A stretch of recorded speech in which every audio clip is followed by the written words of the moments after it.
tonight's opponents.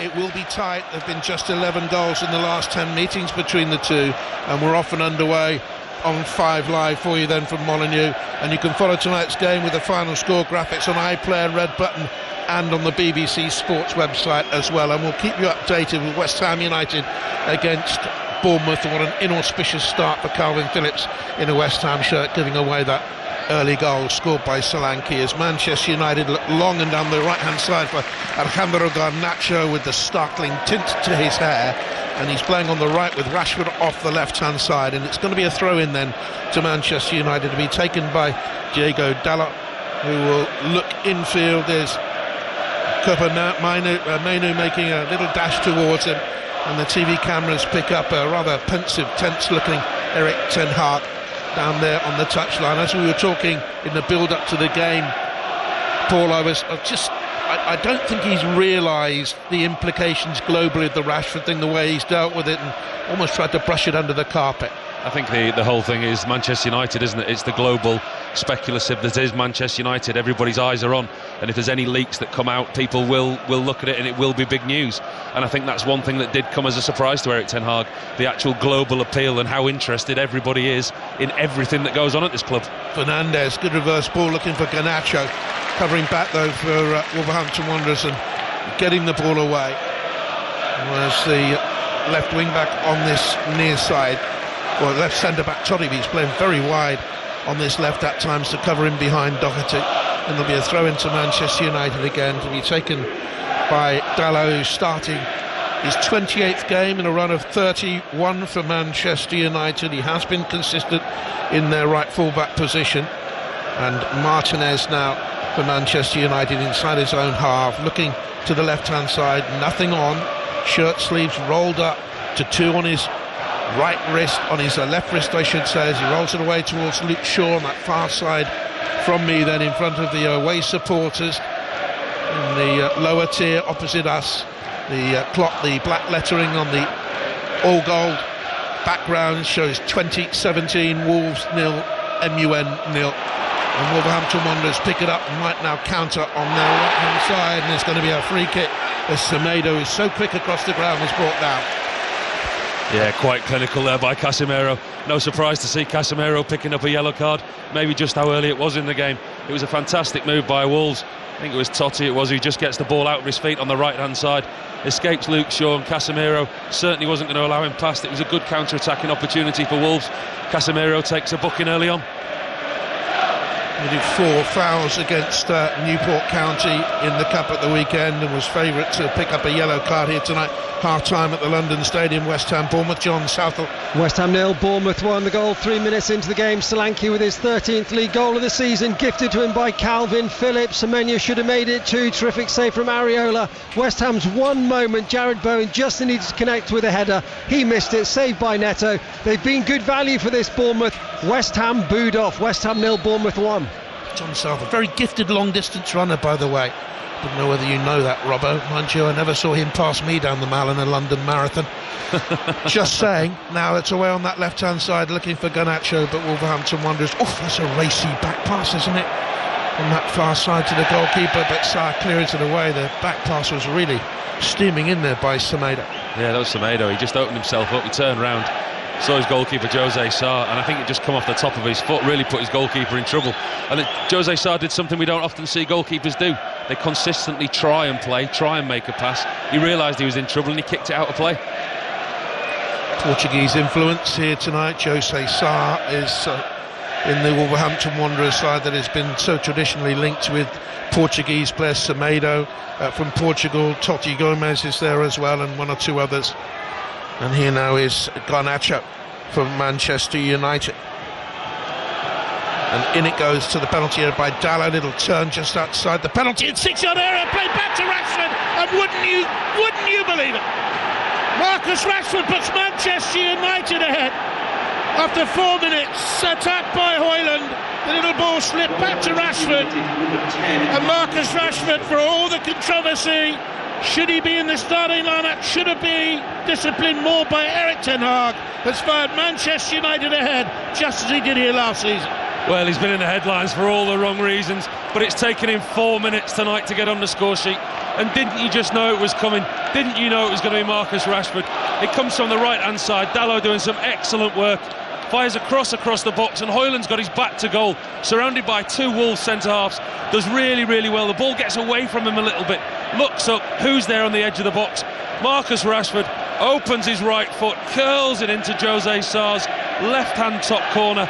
Manchester United and Marcus Rashford could not wish for a better start to this game. Cleverly used the positioning of 2 Wolves defenders as well, bent the ball around them, and that meant the goalkeeper, the vision of Jose Sarr, was obscured by his own men. It's a lovely finish, but the selfless role in the goal of Rasmus Højlund needs to be praised as well. Absolutely, he's been very good at that. We talked pre-game with Steve in the show about his role off the ball as well, and what he brings to this team and the qualities that he has.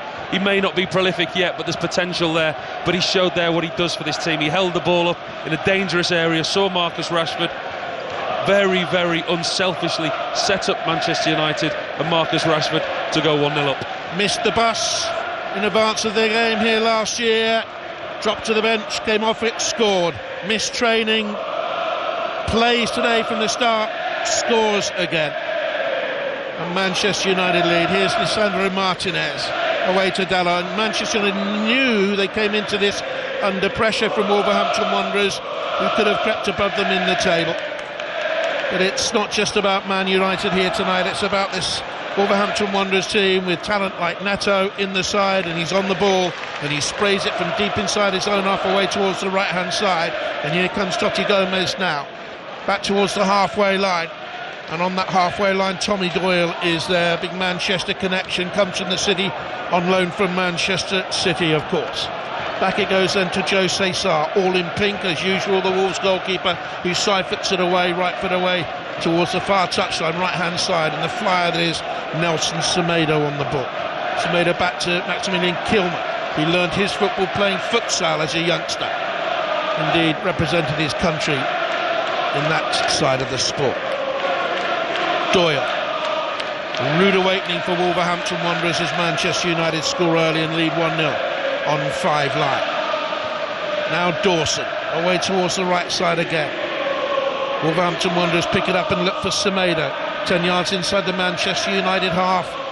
Nothing comes of it, so they go back into their own half of the field, and Dawson, 12 yards outside his own penalty area, plumb dead centre, just trots away with the ball and drops it at the feet of Max Kilman.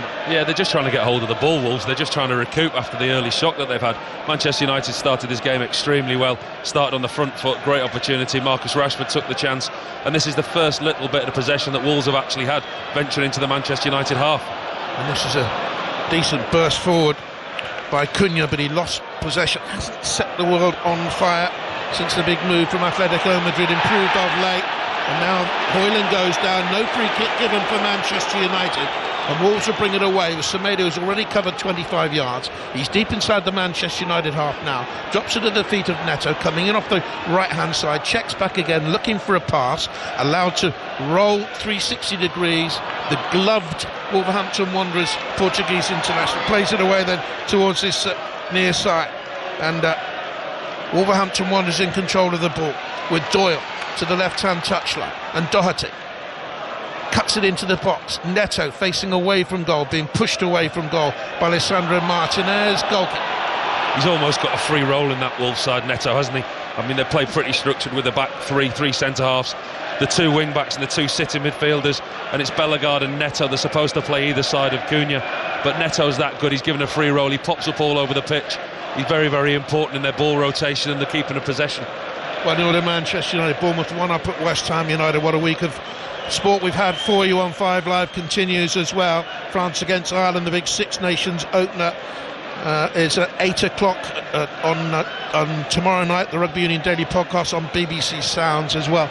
I'll give you more details of the weekend programmes as we go on through the night. Here's Lisandro Martinez, so important for Manchester United, and he's back in the side on the 14th of January after 3 months out with his foot problem. His second big injury he's had since moving from Ajax. He has been a success. And Martinez looks forward then, looks for the run of Bruno Fernandes, but it's too long, and Nelson Semedo clears down that left-hand side. Temperatures dropping at Molineux. Manchester United, though, leading by 1-0. The goal scored then early on in the game by Marcus Rashford. United have possession. Halfway line, Casemiro calmly rolls it to his left-hand side. Martinez, typical, these rolled those sleeves up. Martinez angles a pass away to the wily Casemiro on that far side. 18 trophies as a Real Madrid player, including 5 Champions Leagues. United have it. Højlund inside the Wolverhampton Wanderers half, rolls away from his marker, plays back to Kobbie Mainoo, and to his left here's Fernandes. Fernandes has Rashford, left corner of the penalty area. Manchester United progressive. Rashford into the box. Fernandes had to stretch to play back to Casemiro, and he bends the shot, but it's a little bit flat and a little bit wayward and a little bit wide, and it's a goal kick. They look sharp tonight, Manchester United, don't they? They look at it. We've seen them so many times this season where they've looked off the pace, but they started the game very, very well, and Marcus Rashford in particular, we all wondered whether, one, he would start, and two, how he would play when and if he did, and he's been excellent right from the start. I mean, his goal's obviously going to help him, but he looks sharp, he's pressing now as we speak, he looks quick, and he looks like he wants to be there tonight, which he hasn't done at times this season. Eric Ten Hag looks more relaxed down there on the touchline with his big padded overcoat and his grey beanie hat down there as well. Gary O'Neill comes to the edge of his technical area, again with a padded coat, but that one is open, bareheaded. And he still looks as if he's fit enough to play, Gary O'Neill, and he was a very decent footballer. Player of the season at Portsmouth, the player of the season at Norwich later on. He won promotion at QPR and West Ham. Good spell at Bristol City. I seem to remember he was popular down there. And it's going to be a throw for West Ham on the right hand, for Wolverhampton Wanderers on the right hand side with Semedo. Infield it goes to Doyle. Manchester United leading 1-0 through this man. On that left hand side, Rashford will take the throw in for them. It was won by Kobbie Mainoo, who gets around the field of play. He's only 18 years of age. It's his 6th start in a row. He has brought that energy into that area, and he's also got the defensive capabilities as well. Alongside Casemiro, he sits there in the holding midfield role, but he's got the ability to go forward. But with those two behind them, the likes of Garnacho, Fernandes and Rashford playing on the left tonight, Garnacho on the right, Fernandes in his usual number 10 role, they know that they've got real quality and defensive stability behind them should they get caught in the final third. Dalot to Mainoo. A little bit over-ambitious in the pass through to Garnacho. He's young, he will make mistakes, and he'll have lull periods as well, flat periods in these next couple of years, and he goes off the ball a little bit, but he's certainly a big name for the future for me. Now Semedo has it for Wolverhampton Wanderers on the halfway line. Big ballooned, expansive crossfield ball, accurately played for Wolves. They've got a chance here, they get a cross into the penalty area. This is a dangerous run. And then the cross came to nothing in the end because Mateus Cunha lost his footing, I think, there, Robbo, and he just slipped it through into Onana. Just slipped at the vital stage, didn't he? He does really well on this left-hand side. His first touch goes into the box, very, very direct, gets in a position where Dalot can't touch him, and just as he goes to strike, he loses his footing and almost strikes the ball with his standing foot. He does, and it comes off Dalot quite easily and comfortably into the arms of Onana. But early on in that move there, when the long ball, the crossfield ball from Semedo came, it was very, very interesting to see Marcus Rashford. He trekked 30, 40, 50 yards, tracking back into his own half, and we've not seen him do that too often this season. Body language hasn't been great at some stages of the season now. Bruno Fernandes has gone down. He had a heavy fall there from an aerial challenge. He's gone down. Only missed a couple of games, you know, since the World Cup in Qatar. Bruno Fernandes, a long year, 2023 was for him, so we've got a momentary pause. He does look up for it tonight, Marcus Rashford. Certainly he's having a word there with Højlund. Rasmus Højlund may not have got the goals his work rate has deserved. 8 for Manchester United, 3 in his last 5. Hasn't scored a word, I think, in the Premier League yet, but he's certainly trying to work on this understanding with Marcus Rashford out there at this moment in time. And it is a chilly night. There's 1 or 2 people who travelled up from the south who thought that spring had come because the daffodils are starting to bloom, and they didn't bring a big coat or a jumper today. I would describe those people as idiots, and you're sitting next to one right now, actually, Robbo, I have to say. I was going to say, is that a very good description of yourself, Jonathan? Yeah. Because you don't look the warmest this evening, to be honest. You see, us Northerners don't even own a big coat. Wolves have it on the left-hand side that with Totti. Does like to get forward from that centre-half position on the left. Overzealous in the challenge, gives away a free kick right in front of Ten Hag. 1-0 to Manchester United. Casemiro has it. Came to English football late. He turns 32 later this month. But it is a joy to see him. Hasn't been at his best this season compared to last. It would have been more joyous had he come a little bit earlier, but he was doing other things with Real Madrid. But he made it. Deep inside his own half. Again, tried a little reverse ball down the line to Casemiro. It was too tight. Wolves had a throw. And they're enjoying a little bit of possession here now. Cunha has it. Tried to spread the ball away to Neto. It was deflected kindly for Manchester United. And Manu finds Hoyland to his left. Bruno Fernandes. On it goes. Shaw, who's crept into the Wolves' half. Left-hand side finds Marcus Rashford. Rashford has Shaw on the overlap. Perfectly timed ball, was it? Oh, he's pulled the cross back into the middle. Wolves thought it had gone out of play. Cleared to Casemiro. And he skied the shot well wide into the depths of the Sir Jack Hayward stand away to our right-hand side goal kick. Brilliant again by Marcus Rashford. He holds the line on that left-hand side. He gets right out onto the touchline. Luke Shaw's in possession. Rashford times his run perfectly. Shaw just slips it into Rashford.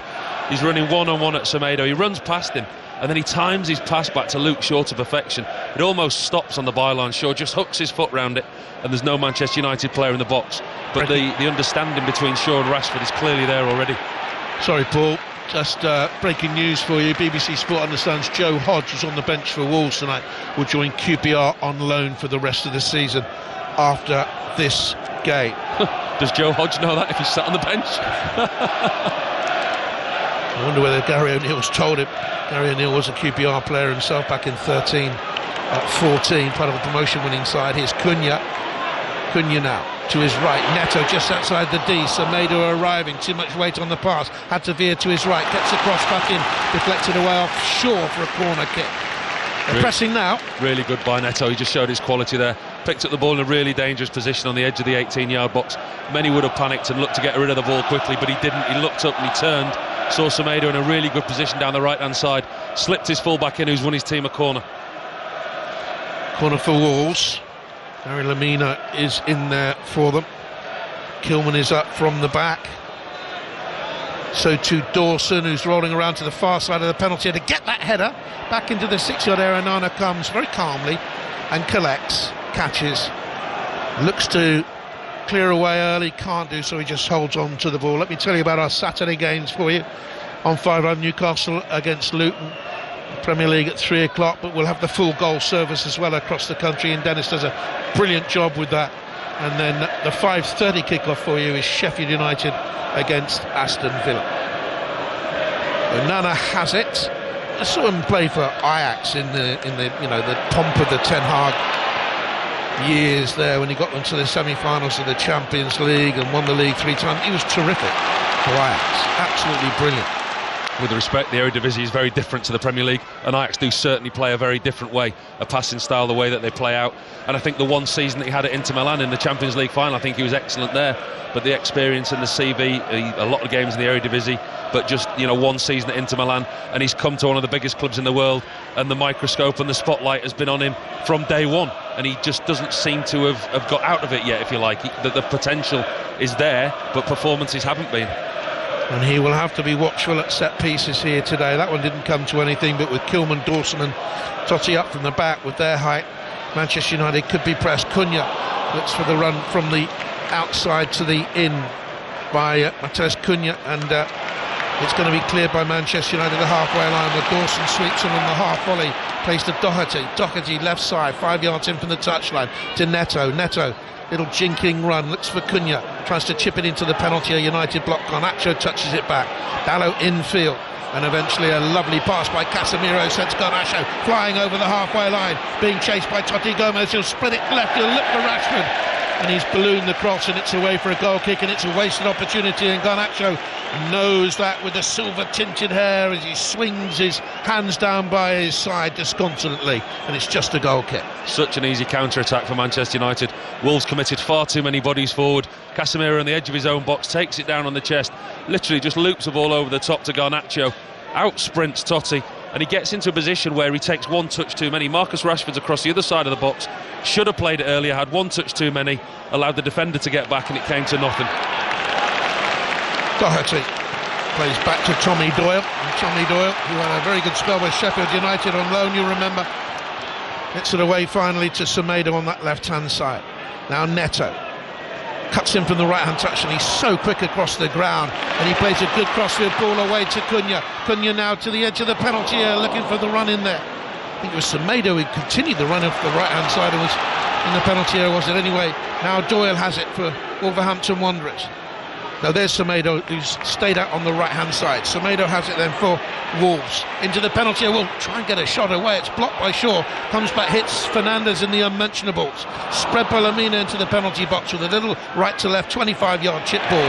Manchester United cleared away and they lead by a goal to nil. But this has sustained Wolverhampton Wanderers' pressure now towards the edge of the Manchester United penalty area. Into the box it goes. Lamina strokes to the left-hand side, and a rather weak bending effort from Cunha is easily dealt with. Good from Wolves. They've got the high press on when Manchester United have got the ball. They've got good possession in their final third, Manchester United's defensive third, and they put like a ring block on to stop Manchester United coming out. But the flip side of that is what we saw. All it took was Casemiro, one ball over the top, and Garnacho exposed that press. It's good when it works, but they've got to be careful not to commit too many bodies forward. Bournemouth 1 up at West Ham United. We haven't forgotten the rugby for you on Saturday. Mentioned the football. We've got Italy, England at 2:15 in the Six Nations, and Wales, Scotland at 4:45, both on Sports Extra.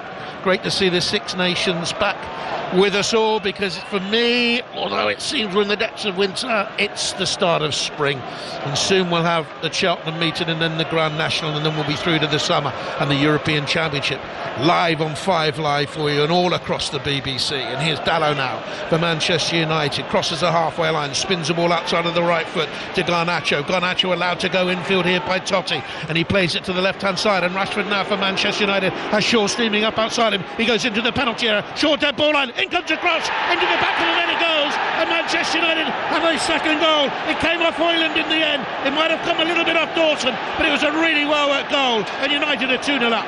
It's that combination down Manchester United's left again, and it's that man Marcus Rashford at the heart of everything that Manchester United are doing. The combination with Luke Shaw. It's Rasmus Højlund that gets the goal in the end, but it's all down to Rashford and Shaw down that left hand side. Marcus Rashford times his pass perfectly, the ball comes to him, the defender comes out, and Luke Shaw, he knows he's on the overlap. The relationship, the understanding that the pair have got, as Marcus Rashford receives the ball, he knows that Luke Shaw's coming around the outside of him, just drags the defender in, and he times his pass to perfection. Now Luke Shaw's got two options. He either puts it right across the face of the goal into a crowded penalty box, or he pulls it back. He's opted to put it across the face of the goal. It comes off a Wolves defender, and Rasmus Højlund is so brave. He just throws his body at it. And I'm looking at the replay now, it looks like it's come off him somewhere, I don't know where, but it's just a really good ball by Luke Shaw, and Rasmus Højlund has literally thrown himself wholeheartedly at the ball at the near post and got something on it. It deflected off Kilman, and the deflection nutmegged Jose Sarr, and Højlund thrust out his legs and just touched it in. It's his goal. It's 9 this season for him. He has the away goal now in the Premier League.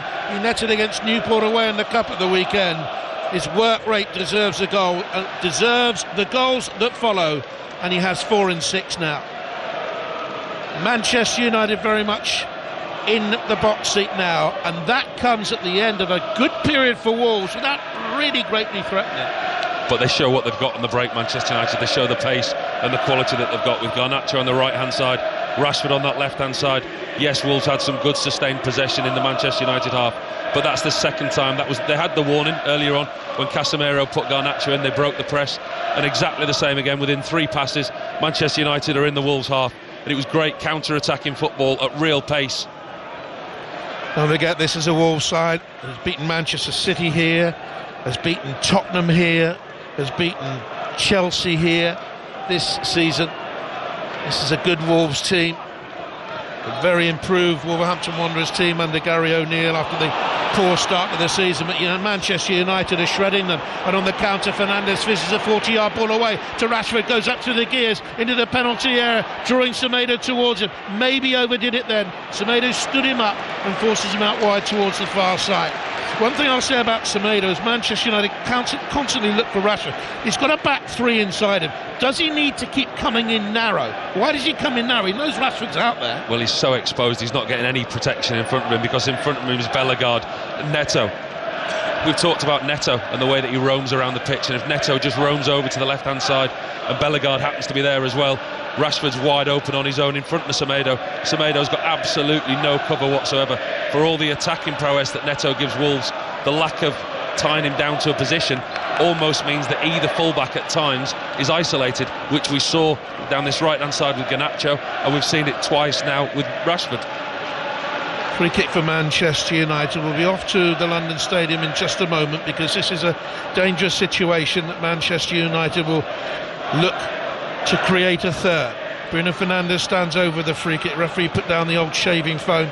He's 18 yards inside the Wolverhampton Wanderers half. He's 5 yards in from the right-hand touchline. He stands, the bearded Portuguese international, with his hands on his hips, his orange-red boots, as he peers towards the edge of the penalty area, focuses, delivers the free kick. Casemiro is there and heads wide. Wolves stood and watched.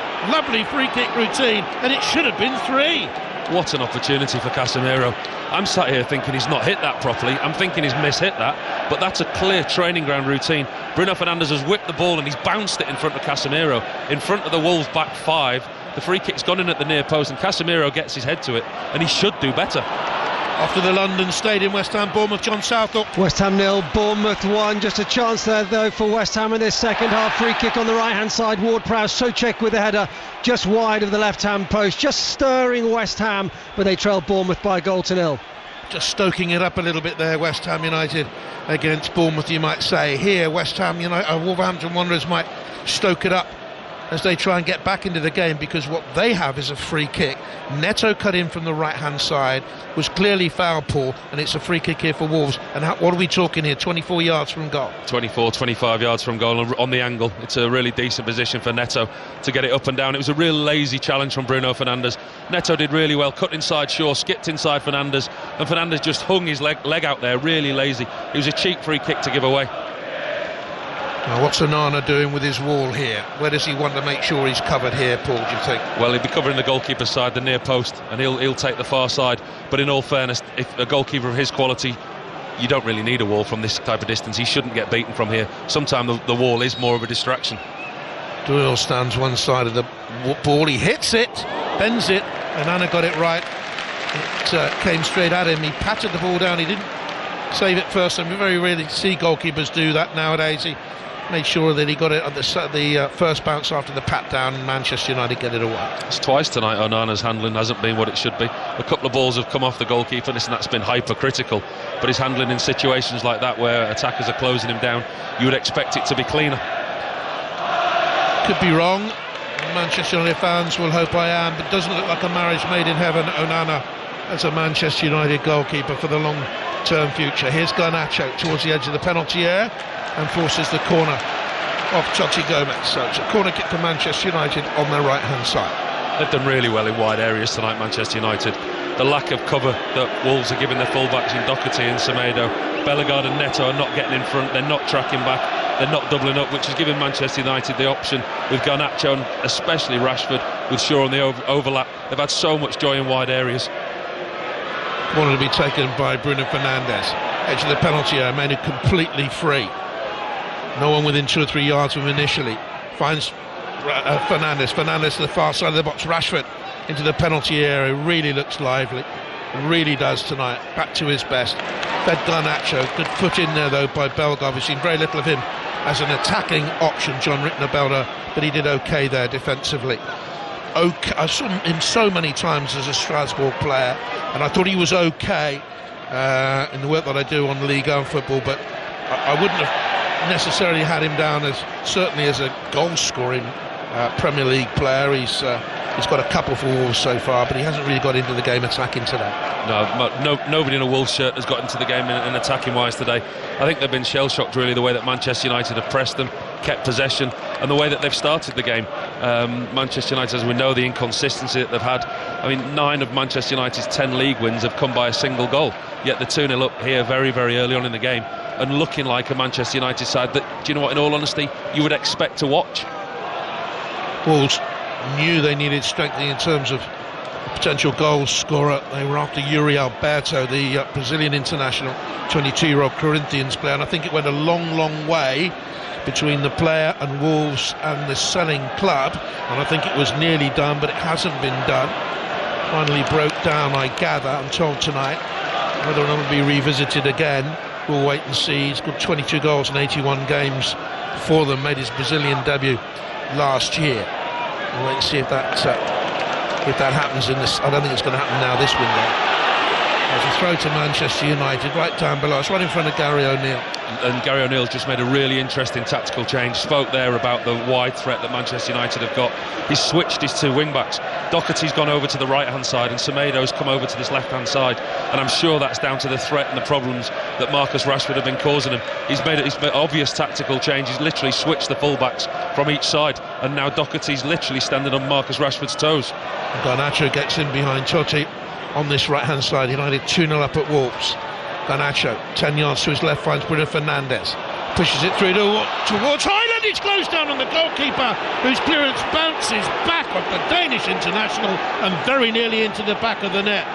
Højlund suddenly exploded with pace into the penalty area as Wolves hesitated. It wasn't the best of balls by Fernandes. It should have been dealt with better than that by Doherty. He put his goalkeeper under pressure. Well, Wolves are all over the shop tonight. They look a shadow of the team that we're used to seeing. Manchester United have put them under real pressure. They're giving away possession. They've just done it again. Here's Rashford into the box. Højlund is there. Checks back. Edge of the box. Bruno Fernandes. Side foot's wide. Manchester United lead 2-0. They could have had 4 or 5. Well, listen to the noise here inside Molineux. That tells you everything. The home faithful here getting very disgruntled with the way the team are playing, and they haven't had that this season. And this is a real opportunity for Bruno Fernandes. He's got his head in his hands. He's 12 yards from goal on a side foot. He should score. It's a difficult opportunity. He should at least hit the target. He knows that. But Doherty's back pass there to Jose Sarr, it was awful. He put his goalkeeper in all kinds of trouble. Højlund closed him down. The ball could have gone anywhere. Manchester United could have had another 2 goals in the last 2 minutes. West Ham next, and Villa away and Luton away. Manchester United still in the cup, of course. They go to the winners of Wednesday's Bristol City. Nottingham Forest replay. Wolverhampton Wanderers still in the cup. They play at home to Brighton, and Gary O'Neill in the match programme notes today was stressing how much they want to win the FA Cup. They've set out, that was their ambition, not just to be in it, not just to go deep in it, but to win it. That's an interesting comment to make at this stage of the competition, but why not? But I get that, Jonathan, I really do. I mean, I struggle to understand why a lot of managers of teams of Wolves' ilk make so many changes and take the cup competition lightly. Wolves on the attack, laid back by Doherty, who's on the left-hand corner of the penalty area. Now Lemina, we've seen very little of him. Lemina touches off to Tommy Doyle, tries a big bending ball into the penalty area. Too near Onana, who didn't need to jump before he just confidently caught and looks to clear away. Bruno Fernandes, look at the pace here of Rashford from the pinged ball by Fernandes, which was a good ball. Ball streaming players back, but Marcus Rashford in inspiring form tonight gets a driven cross deflected away off Semedo. He's gone back to that right hand side, it seems, momentarily at least, and that's going to be a corner kick. Jonathan, he looks unplayable tonight, Marcus Rashford, doesn't he? He looks a complete different player to the one that we've seen all season. He looks invigorated. Whatever it was that was needed, it's happened to him. I mean, he looks like the player he was last season. I mean, he's been fantastic tonight, almost unplayable. Let's go to London Stadium. John Southwood, there's a penalty. There's a penalty to West Ham. It's West Ham 0, Bournemouth 1. It was Kudus bursting into the penalty area. Kelly with his arm on his shoulder just caught him as well. Wasn't given originally. Went to VAR. Took a long time to decide it.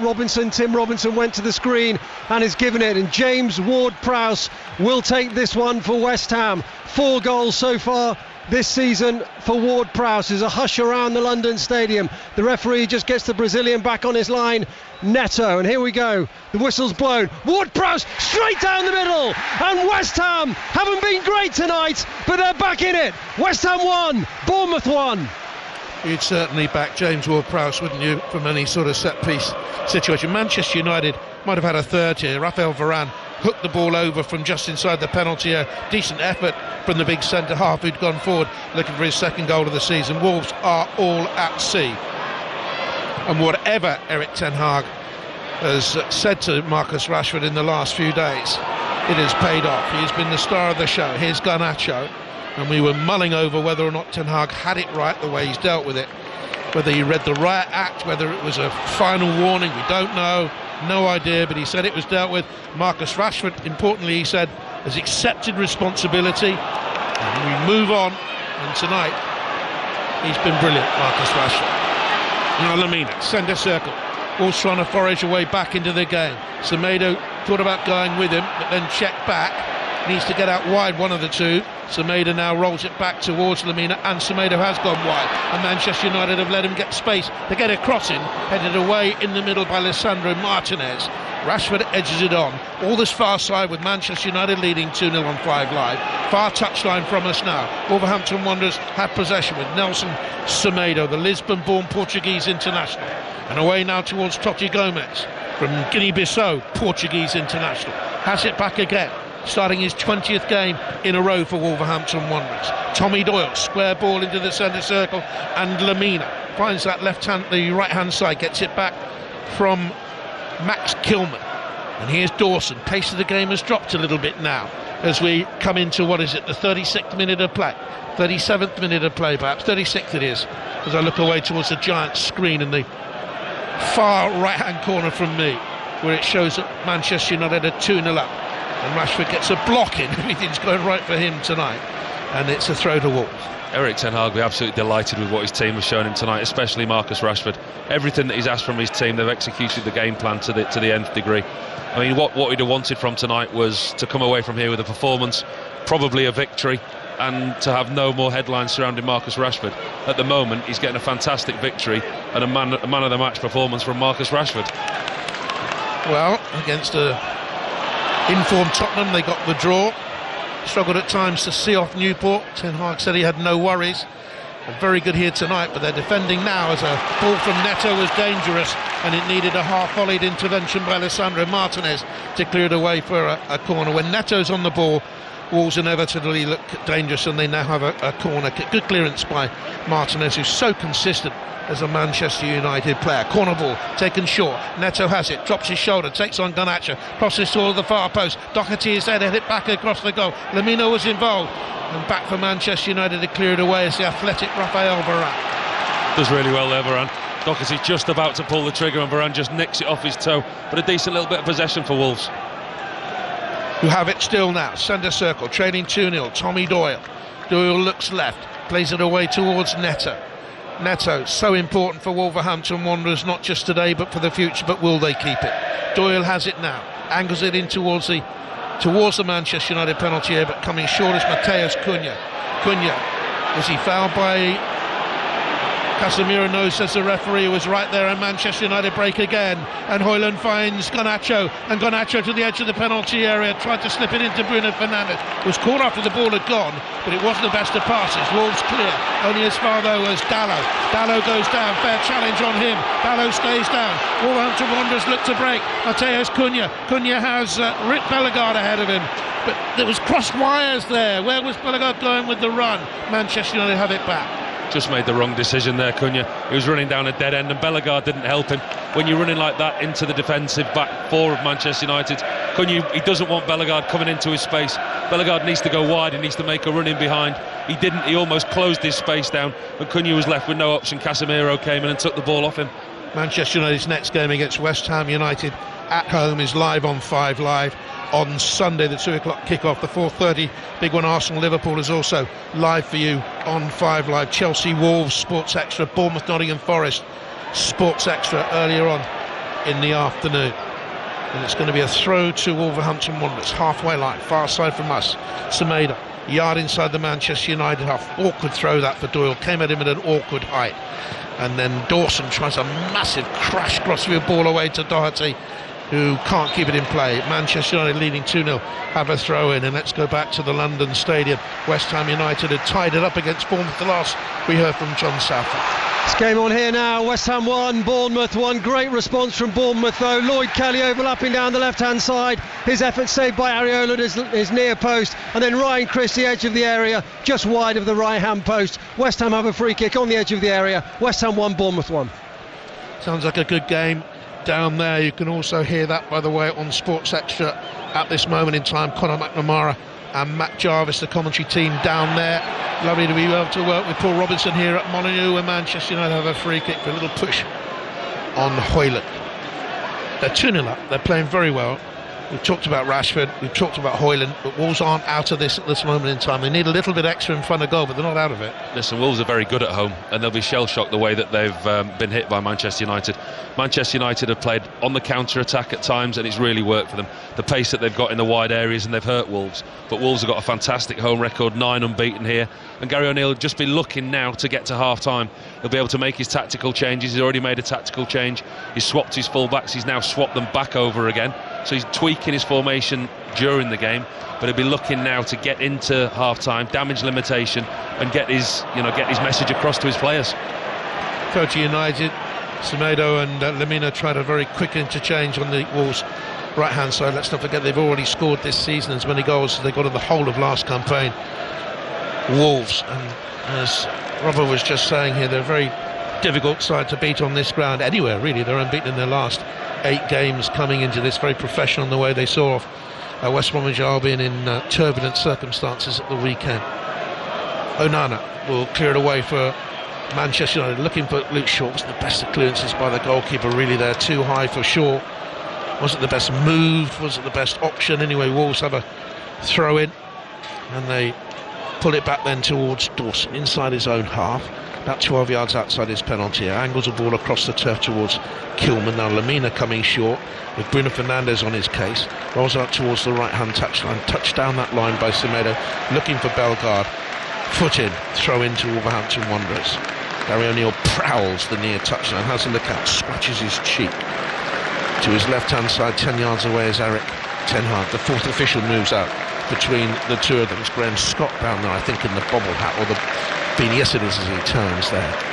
His hand up towards his face. It's going to be a throw to Wolverhampton Wanderers. They've crept down the line. The applause for the substitutes of both sides are warming up.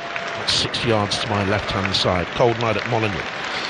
And it's going to be Shaw who clears it away, but inaccurately. Bellegarde is there. That's good quick feet from Bellegarde. Comes in field. Good run by Bellegarde. And he rolls it to his left-hand side. Cunha dropping deep. Cunha to the edge of the box. Bellegarde's there again. Bellegarde in towards Sonny Gomez, and his cross deflects back off him. Good work by Dalot. And it's going to be just a goal kick here for Manchester United. That's unlucky from Wolves. Good interchange, good play. Gary O'Neill applauding his team. Bellegarde there, that was the first time he's really picked the ball up, and he's gone forward with any kind of intent, and he's ran at Manchester United, causing problem. A nice little interplay with Cunha. Goal kick to Manchester United that Onana will take in his own leisure. If he keeps a 10th clean sheet, it will be a victory for Manchester United. 10th clean sheet this season. They've won only one of their last 6 league games, but they've lost only one of their last 5 in all competitions. Manchester United, having said that, 14 defeats this season in 31 games in all. Far too many defeats for a team called Manchester United. Dalot will take it, all in white tonight. Cream boots. I think the name, the manufacturers of the boots begin with N. I don't think we're allowed to. Other boot manufacturers are available, but I think it is the company that starts with N. Robbo, isn't it? Dalot's boots. Anyway, it's Martinez in possession. Back it goes towards Shaw, and Shaw finds his goalkeeper. Are you trying to get some free merchandise here, Jonathan? I think at my age, days of pounding up from right full-back in any manufacturer's boots are long gone. Anyway, Wolves have it. Lemina plays into Bellegarde to the left-hand side now. Finds Cunha. He slipped his man. Tries to get into the penalty area, but look at Garnacho back there defending as well. Garnacho doubling up there with Varane. They're working really hard here, Manchester United. That just epitomises this whole Manchester United team in the first half, and we've not seen that often enough this season. The performance of Marcus Rashford, we've waxed lyrical about that, but he's tracking back, he's defending. Garnacho as well. They've been quick, they've snapped into tackles, they've been first to balls, and that's what they've done the whole first half. They've been the first in the tackle, the press has been excellent, and when they have got the ball, they've sprung forward at pace, which has gotten their 2 goals. You know, they've had decent results away at Liverpool, the goalless one, the win against Chelsea at home. I know Chelsea haven't been at their best, but it's still a big win for Manchester. The win against Aston Villa 3-2 is a big result, but this for me has been this is the best I've seen them play tonight, live in the flesh anyway. I can second that absolutely, and I think if they would have replicated this 45-minute performance over the season, they would certainly be in a better league position than they are now. Martinez for Manchester United to the left-hand side finds Luke Shaw, so important that he's always a better team for me when he's in the side. And here's little Garnacho now to attack the penalty area. Hoyland's into the box. Hoyland slips it beyond time. The flag goes up. He did look suspiciously offside when the ball was played through to Rasmus Hoyland. Won't count. Good early flag. Well, relatively early anyway. Yeah, really good work again by Garnacho, right in between those lines that we see in between the midfield and the back four. Just times his run wrongly, does Rasmus Hoyland. But again, it's the striker's instinct that we see now. He's got a goal, he's got confidence. Garnacho just plays him through. Hoyland turns, puts it in the net. He didn't know, he had his back to the assistant referee on this side. Well done, the assistant referee, Darren Cam, for putting his flag up relatively early. And no need for VAR there. And how refreshing, by the way, were a lot of the FA Cup ties, everyone listening tonight to 5 Live. I don't know whether you agree with me. I found them refreshing. A lot of the FA Cup ties didn't have VAR, and they were so enjoyable. So enjoyable. Referees had to make decisions. It was up to them, no one else, no safety net. Assistants had to be busier, more involved, more proactive. And lovely games to do as a commentator, I have to say. Yeah, absolutely. But we're now having one of those VAR checks here at Molineux. That goal, it did quite clearly. I mean, we're sat slightly off centre here at Molineux to the right hand side, and it was almost in front of us, and it did look well offside, but we are having a check. And the check confirms the on-field decision of Darren Cam, the assistant referee, so well done him. And it was checked, and they have to do the checks, I know. And Wolverhampton Wanderers come forward. Cunha slithered in on Casemiro, no free kick given. Game has been kept flowing by Jared Gillett as well. And here's Bruno Fernandes now for Manchester United, centre circle, dropped his shoulder, puts Cunha off the track, back to Casemiro. Casemiro to the right hand side, Dalo back then towards Casemiro from the state of Sao Paulo in the country of Brazil. Casemiro, one of the legends of European football over the last generation. They're looking to Hoyland coming together with Dawson. Free kick given against Wolves. Hoyland has stayed down. Yellow card for the Wolves player. As the ball, it's a straight ball up to him. Straight ball to a diagonal sort of run by Hoyland. Then he was blocked off. Free kick, yellow card. He knew exactly what he was doing there. Craig Dawson, the Wolves defender. Rasmus Hoyland does really well. He just lets the ball run down the right hand side of him.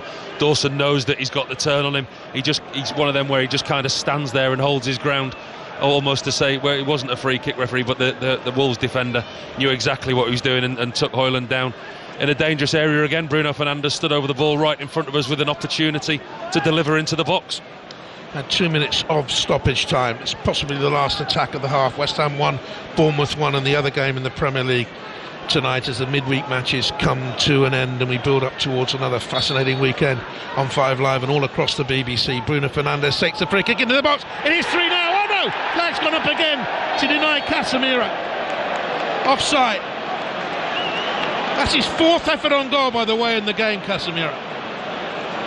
And the 4th time that Manchester United have had the ball in the back of the net, and in all honesty it wouldn't flatter them the way that they've played. It's just a simple free kick. Wolves hold a high line and he shouldn't be offside. Bruno Fernandes puts a great delivery in behind the Wolves defensive line, and it looks to be 2 or 3 Manchester United players who have just strayed offside, but it's just such a straightforward simple free kick floated into the box behind the defensive line. There's no reason that any of the Manchester United players should be offside. And I think it's been checked just as a precaution, but on we go. He knew, Casemiro, he knew. Straight away he knew. There was a rueful look on his face, an exasperated expression from Eric Ten Hag down here away to our left-hand side. Gary O'Neill, the more worried of the 2 managers, though. He puts his hands in his pockets of his great padded coat, and his Wolverhampton Wanderers trundle over the halfway line. Doyle across comes Casemiro, covered a lot of ground, the veteran in midfield for Manchester United. So Wolves spread to the right-hand side. Then Kilman advances into the Manchester United half. 5, 10, 12 yards he's carried already in towards Lamina, given away by him. Casemiro been king of the midfield tonight for Manchester United. Off towards Hoyland. Look at the flying run here from Fernandes, and Garnacho's up in support to the right hand side. Oh dear, Bruno Fernandes, what on earth was that? Such a good pass to the ball, and he's horribly ballooned it out wide to the right hand side. Wolves clear. Once again Manchester United on the counter attack. Wolves sacrifice possession deep in the Manchester United half. One pass and Bruno Fernandes is halfway inside the Wolves half, looks up and there's Garnacho on the right hand side. All he has to do is play it into his path, but so unlike Bruno Fernandes, scoops a left-footed pass that doesn't even go out of play in front of us on this near side. It was that poor. Well, the whistle has gone for half-time. Marcus Rashford, after just 4 minutes, in the headlines again for all the right reasons. And 18 minutes later, Rasmus Højlund just bundled one in after good work again down the left by Manchester United. As good as Manchester United have been, Wolverhampton Wanderers have been very poor. A couple of efforts from Cunha, very, very tame. Manchester United really worth the 2-0 lead, Paul. Absolutely. I think we came into the game tonight wondering what we'd get from Manchester United. We wonder whether Marcus Rashford would play. We wonder what impact he would have if and when he did. And they've been absolutely fantastic, Manchester United. Every single one of them, not just Marcus Rashford. They've snapped into tackles, they've been first to the ball. They've had the ball in the back of the Wolves' net 4 times. They're only 2-0 up, but seriously, the way they're playing would not flatter them. They've been outstanding in this first half. Very good Manchester United performance, Steve. They're 2-0 up at the break. Yeah, at least, Paul, we don't have to have the discussion as to whether or not the Rashford selection has been vindicated. No, very much so. He is certainly the player of the match. I mean, the attitude, the application. I mean, he's tracking back 50, 60 yards, helping his defender out in Luke Shaw. We've not seen that from him. I just wonder why it's taken such an incident or so much press interest in him to get this type of performance out of him, because it's clearly there. Well, it's only 45 minutes, so I guess we'll wait and see. But sometimes can't something just, it doesn't have to be a positive or a negative. Sometimes something, whatever it is, can give you a bit of a kick up the backside, can't it? Yeah, absolutely, but why does it need to take something like that, and why has it taken so long? He was absolutely outstanding last season, and it's not, listen, players have ups and downs in form. You're not going to be the best player on the pitch every week, but it's body language, it's attitude, it's application, and he's just been on a different level tonight. He really has. Yeah, he's been excellent. So have Manchester United. Wolves not so much. Wolves 0, Manchester United 2. Of course, we'll bring you second half commentary from Molineux back at the London Stadium. West Ham Bournemouth in the Premier League. John Southall. West Ham 1, Bournemouth 1. Really good second half here. The penalty from James Ward-Prowse smashed it down the middle since then. A couple of chances for Bournemouth. Kelly denied by Areola. Ryan Christie wide of the right hand post for West Ham. Jared Bowen at the back post. He headed that one wide. 11 minutes to play. Do we have a winner? West Ham 1, Bournemouth 1. You can find out if you listen to full commentary on 5 Sports Extra. John will keep us up to date. Simon Stone has just made his way back into the studio, so we'll speak to him shortly on transfer deadline day. Plus more cricket from India. We'll hear from the England captain Ben Stokes, and we'll talk golf with correspondent Ian Carter, all after the news with Dan Maudsley. Listen on BBC Sounds. This is BBC Radio 5 Live. Many thanks. Good evening. Police have named a man they want to speak to about that attack in South London where a corrosive substance was thrown at a woman and her 2 young daughters. 35-year-old Abdul Azedi from Newcastle is said to have injuries to one side of his face. Members of the public are advised not to approach him and instead dial 999. The attack has shaken the local community. Bel Ribeiro Eddy is the MP for Streatham. When I think about the injuries that the mother and her 2 children have sustained, it's something that has made myself and many others right across the area feel deeply saddened and distressed. The police have a suspect, so we're hoping that they catch him soon, and we're confident with the amount of information they had and that they'll be able to get hold of him soon. Well, that picture of Abdul Azedi is on the BBC News website. 2 boys aged 15 and 16 have been charged with murder over the deaths of Mason Rist and Max Dixon in Bristol last Saturday. The teenagers, who can't be named for legal reasons, will appear at Bristol Youth Court tomorrow. 2 men have also been charged with 2 counts of assisting an offender. The Democratic Unionist Party has backed the recall of the Stormont Assembly on Saturday. It's after MPs in Westminster supported legislation on trade between Great Britain and Northern Ireland. Ukraine says its forces have sunk another Russian warship in the Black Sea. Footage appears to show waterborne drones hitting the Ivanovets, followed by a large explosion. Moscow has yet to comment. Defence sources in the United States say plans have been approved for a series of strikes against targets inside Iraq and Syria. The BBC's partner, CBS, says they'll be launched over a number of days in response to the drone attack on Sunday, which killed 3 American soldiers in Jordan. And a monkey that had been missing in the Highlands for more than 5 days has been recaptured. The Japanese macaque escaped from the Highland Wildlife Park near Aviemore at the weekend. Pep Guardiola. A perfectionist. A tactical genius. The best manager of his generation. The best manager in history. Reserve team coach Pep Guardiola, a popular former player at the Nou Camp, will take over from Rijkaard. This is a podcast all about the man who has shaped the modern game. It feels almost as if he's solved the riddle, if he's cracked the code for football. From his history in La Masia to dominating football across Europe. He's brought a brand of football to the Premier League that we've never seen before. Everybody plays like Pep's teams now. On football, he takes you to heaven. From BBC 5 Live. Sporting Giants, Pep Guardiola. Listen on BBC Sounds. This is 5 Live Sport with Steve Crossman. On 5 Live. Listen on BBC Sounds. Yeah, all 4 episodes out now on BBC Sounds. Sporting Giants, Pep Guardiola, charting the whole journey of Pep Guardiola as player and manager. Excellent podcast, awful presenter. We'll be back with the football shortly. John Rahm and Tyrrell Hatton will make their live golf debuts in Mexico tomorrow. Correspondent Ian Carter has joined us. Ian, is there a bit less vitriol now towards those who've decided to join live? Yes, I think that there has definitely been a trend in that direction, of course, led by Rory McIlroy, who, as by his own admission, has said he's changed his tune on all of this. I think there is a recognition that Liv tomorrow are embarking on their 3rd season, and they have been true to their word. They are not going away. They have doubled down. They have recruited in John Rahm, the Masters champion, in Tyrrell Hatton, John Rahm's Ryder Cup partner. They're very good friends, so it was always a likely scenario that Hatton would go if the price was right, and the price was right. The reports suggest that he's signed for around about £50 million. So you can understand why he has gone as well. And I think that all of these new recruits, Adrian Meronk being another one, they're looking at a scenario which, as you've just highlighted there, Steve, is that there is a much more kind of accepting kind of attitude towards Liv now, and that could potentially ultimately arrive at peace in the game, and Ryder Cup participation and world rankings and all of that kind of thing can all come together, but that's still a long way off. Yeah, and that's what everybody wants, isn't it? Because as dramatic and as interesting a story as it has been to cover, that level of vitriol and, I suppose, distance is not sustainable for the sport, is it? Well, that's at the heart of what Rory McIlroy is arguing now, because he is saying, well, Liv isn't as strong as it could be, but the PGA Tour most certainly isn't as strong as it could be. And the PGA Tour is playing in Pebble Beach right now, and Liv is starting tomorrow. And at Pebble Beach, you haven't got John Rahm, you haven't got Tyrrell Hatton, you haven't got Bryson DeChambeau, you haven't got Brooks Koepka. And so they're both weakened products. And the argument goes that golf isn't a big enough sport to have them playing on separate competing circuits.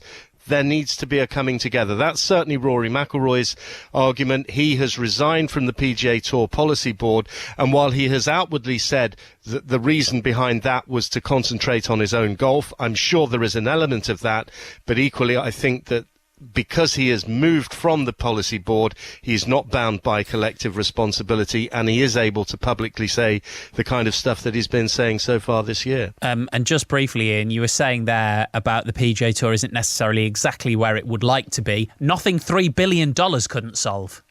Well, they're you know, that is the key thing now. This investment that has come in from the Strategic Sports Group, it gives the PGA Tour the opportunity to give players equity that can turn them into live-style earners. So the PGA Tour is feeling emboldened at the moment, but still a long, long way to go in all of this. Lovely stuff, Ian. Thank you very much indeed. Of course, you can always listen to the Chipping Forecast podcast as well, which will have all of the latest information from the golfing world for you. The Football News Show Deadline Day special from 10 p.m. tonight until 11:30. You can watch that on iPlayer. Nader Manua and Michael Brown in studio. Presumably Simon Stone. You pop up as well, don't you? I have fleeting appearances. Thank goodness me. I mean, TV. You were made for TV. Was I? Yes. Are you sure? Absolutely sure. Is it April the 1st? No, you've got the resonance. Is that right? So I found that word very quickly. Okay.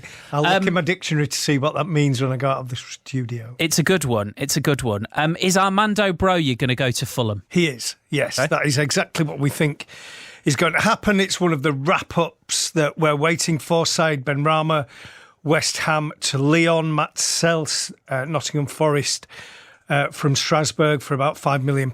Goalkeeper Mickey Johnston from Celtic to West Brom. We're not so sure about Chuba Akpom. Forest are keen on him. They're pushing for him. There's not a lot of time left. Ajax seem as though they're willing to sell if Forest hit the right price. When I spoke to you earlier on, you mentioned about Forest and profit and sustainability. Of course, they don't have to submit their next accounts until, it's March. They've got to let everybody know. But they would think that if there's an issue, they could sell players. But anyway, there we go. Alex Runnison, Arsenal goalkeeper, may go to FC Copenhagen, which could have him playing against Manchester City in the Champions League. But these are the type of deals that we're talking about. Two more that have just come out. Josh Robertson from Sunderland to Brighton. He is an under-21s player, effectively. And Isaac Hayden, who is going from Newcastle to QPR on loan. Nothing from Middlesbrough then. That sums it up. Something. That's January. Now, don't make something up. We don't do that. No, I didn't say make something up. It was whether I've missed something. I'm joking. There you go. Thank you, Simon. No worries. You've not missed anything. That's Simon Stone, and as I say, iPlayer, 10:30, special football news show edition for the transfer deadline day. You'll see Simon pop up, Nader Manua and Michael Brown. England's second test against India is underway in Visakhapatnam tomorrow morning. They'll be looking to carry on that momentum from last week's victory in Hyderabad. BBC Sports' Stefan Schemmel has been speaking to the England captain Ben Stokes on changes to the team and the injury to Jack Leach. Obviously our medical team are looking after Leachy every day, assessing it every day. One thing he was keen to get over is we may have lost a player, but we've gained a coach. Let's talk about Shoaib Bashir. What a week he's had, 10 days he's had. But also, you first saw him bowl on Twitter. What have you seen from him then and up to now in the nets to know that he's going to be ready to go this week? Obviously faced a lot of him out in Abu Dhabi and some more this week as well. He obviously... when you face someone with what you think is potential, it makes them even better. The thing that he possesses is that just natural ability, the delivery he releases the ball from, how much energy he tries to put on the ball, and someone bowling from that height and putting that much on the ball is always going to get sort of natural variation, which is obviously something that's very hard to play against out here. Some balls can spin, some balls will skid on. I'm fully backing him, the skill set that he's got, and looking forward to him going out on the field and hopefully putting on the show. What about the decision to go with Jimmy over Mark Wood? Firstly, is Woody okay? And secondly, I think you've got a nice little milestone for Jimmy that you're enjoying. I thought Woody's efforts last week were fantastic, given sort of the placid nature of the wicket. What Woody does every time he steps in the field for England is give his absolute all, regardless of sort of what he's got presented in front of him. He's always saying he'll run in all day for me, running all day for the team, and that's certainly what he did last week. Obviously it's great to bring someone like Jimmy in who's got an unbelievable amount of experience, but I think what maybe goes under the radar a bit is actually his record out in India. Just finally, you'll know that outside the camp, what you did last week has raised lots and lots of expectations. You guys always talk about being present, staying where your feet are, not getting too attached to the outcome. But in reality, how difficult is that to do? How hard is it to keep everyone focused on the process? Yeah, well, that's the thing. Through success comes expectation, and we've had huge success without any expectation. And I think that quote I've used quite a few times about sticking to the process without being emotionally attached to the outcome is absolutely perfect for what this team needs. We just focus on this week. We'll then move our focus on to the next week and just keep going on from there. And yeah, look, it's great. Having success obviously brings expectation from people outside of our little group, but we know what works well, and we know when we focus on things that gets the best out of our ability. England captain Ben Stokes with Stefan Schemmel. You can get more ahead of the second test in the TMS podcast, available now on BBC Sounds. I've just been told, by the way, our No Balls Cricket podcast, which is a brilliant listen, has just won Best Cricket Podcast at the Sports Podcast Awards. And I just mentioned the Chipping Forecast podcast, our golf podcast. That's won Best Golf Podcast So there you go. Great success. Other stories for you. Lewis Hamilton is going to leave Mercedes at the end of the 2024 season and join Formula One rivals Ferrari. Carlos Sainz, who is currently a Ferrari driver, said this following today's news: myself and Ferrari will part ways at the end of 2024. We've got a long season ahead of us. Like always, I'll give my absolute best for the team. In 2024, Red Bull will get a massive boost for that. Mercedes statement looks like this: Mercedes F1 team and Lewis Hamilton will part ways at the end of the season. Lewis has activated a release option in the contract announced in August.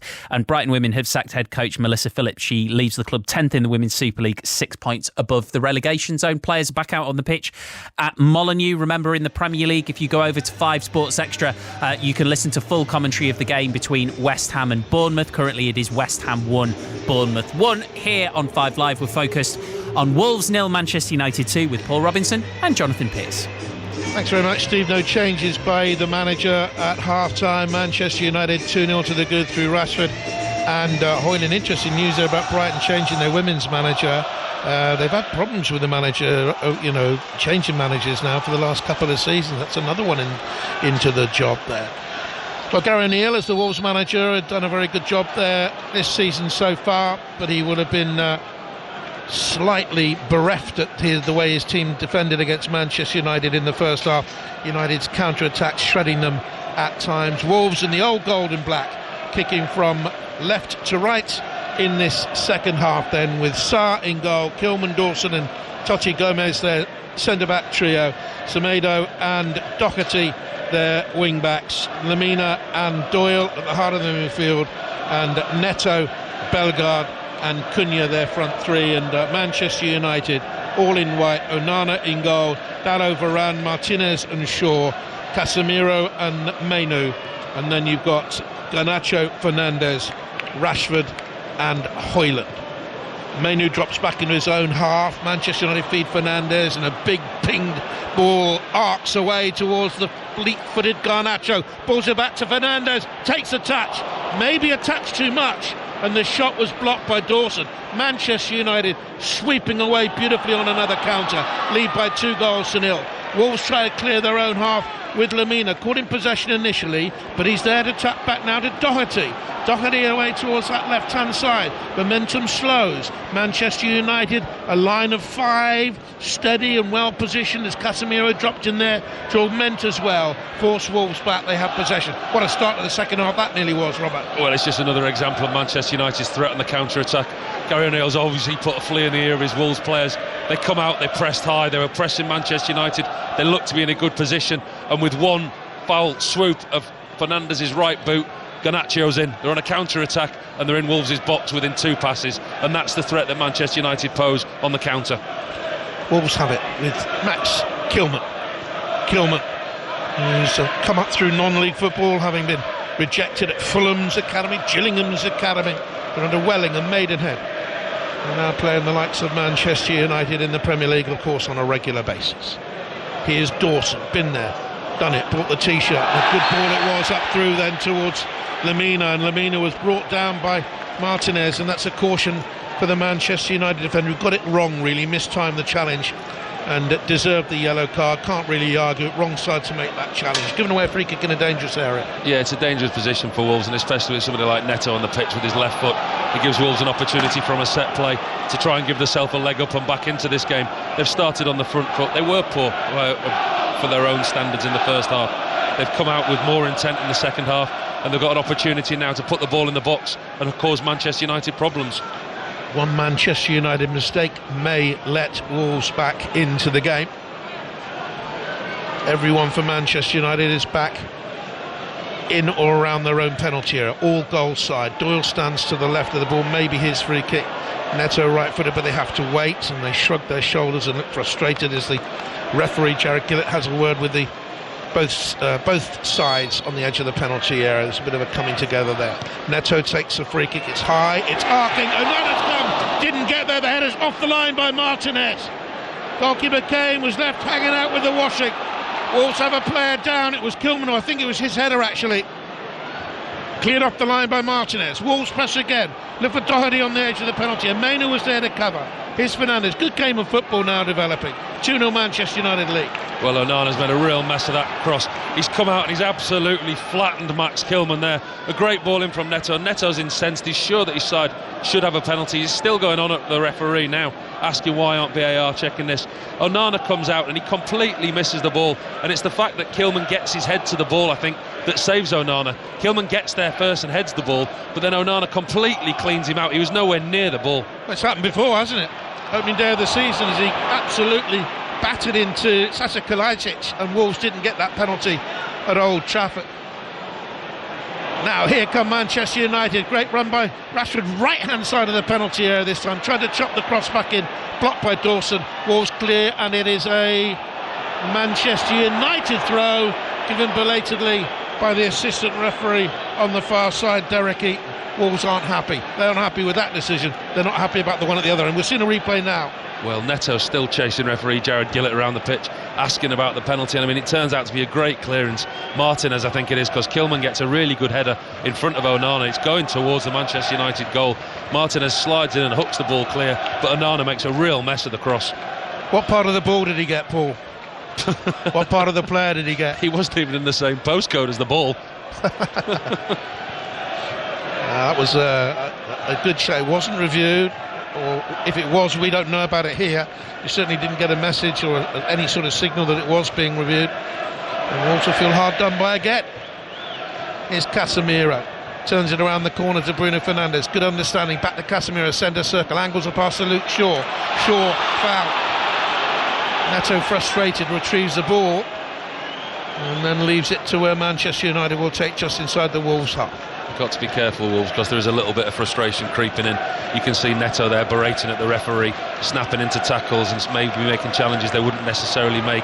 There's a long way left in this game. They've got to keep the counsel and try and work their way back into it. Have to play Manchester United, not Manchester United and the man in black and the assistants. Last night I was at Tottenham against Brentford when Tottenham allowed Brentford's methods, tactics, winding up tactics to influence them in the first half, didn't in the second. Wolves need to settle. Here's Manchester United sweeping forward at pace. Martinez to Fernandes. Now there's crosswires between he and Rashford. He thought Rashford was going to continue running the box. He didn't, gave the ball away, but Wolves have cleared so poorly. Manchester United have it back immediately at 2-0 up. Bruno Fernandes, centre of the field, halfway inside the Wolves half. Nudges a pass to Garnacho, takes the return.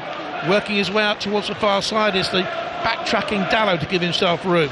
Cuts the ball into the middle of midfield. Mainu to Bruno Fernandes. Wolves stand and watch. Absolutely stand statuesque. We'll go to the London Stadium and John Southall. It's finished West Ham 1, Bournemouth 1. Really good second half. Bournemouth dominated the first, taking the lead through Dominic Solanke after 3 minutes after a mistake by Phillips. James Ward-Prowse moved into a central position in the second half, and West Ham were much better. Ward-Prowse with the equaliser from the penalty spot.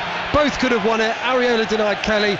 Bowen headed wide. We finished all square. Booze at the end. West Ham 1, Bournemouth 1. Thank you very much, John. And Wolves have possession here now at the start of another busy period of weekend sport for you on 5 Live. France, Ireland, the Six Nations opener, 8 o'clock tomorrow. Newcastle, Luton, live Premier League game at 3 o'clock, and the full goal service across the country, followed by Sheffield United. Villa live is at 5:30.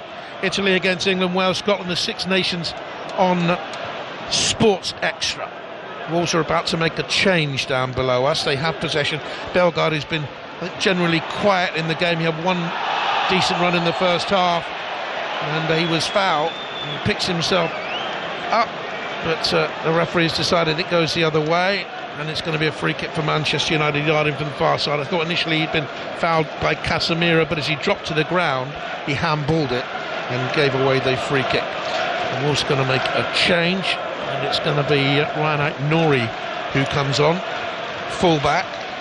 I wonder whether or not they'll change the way they're playing, whether or not they'll dispense of a centre back. I don't know, what do you think? Well, I think they've been exposed in the wide areas the whole game, and I think it's been a problem.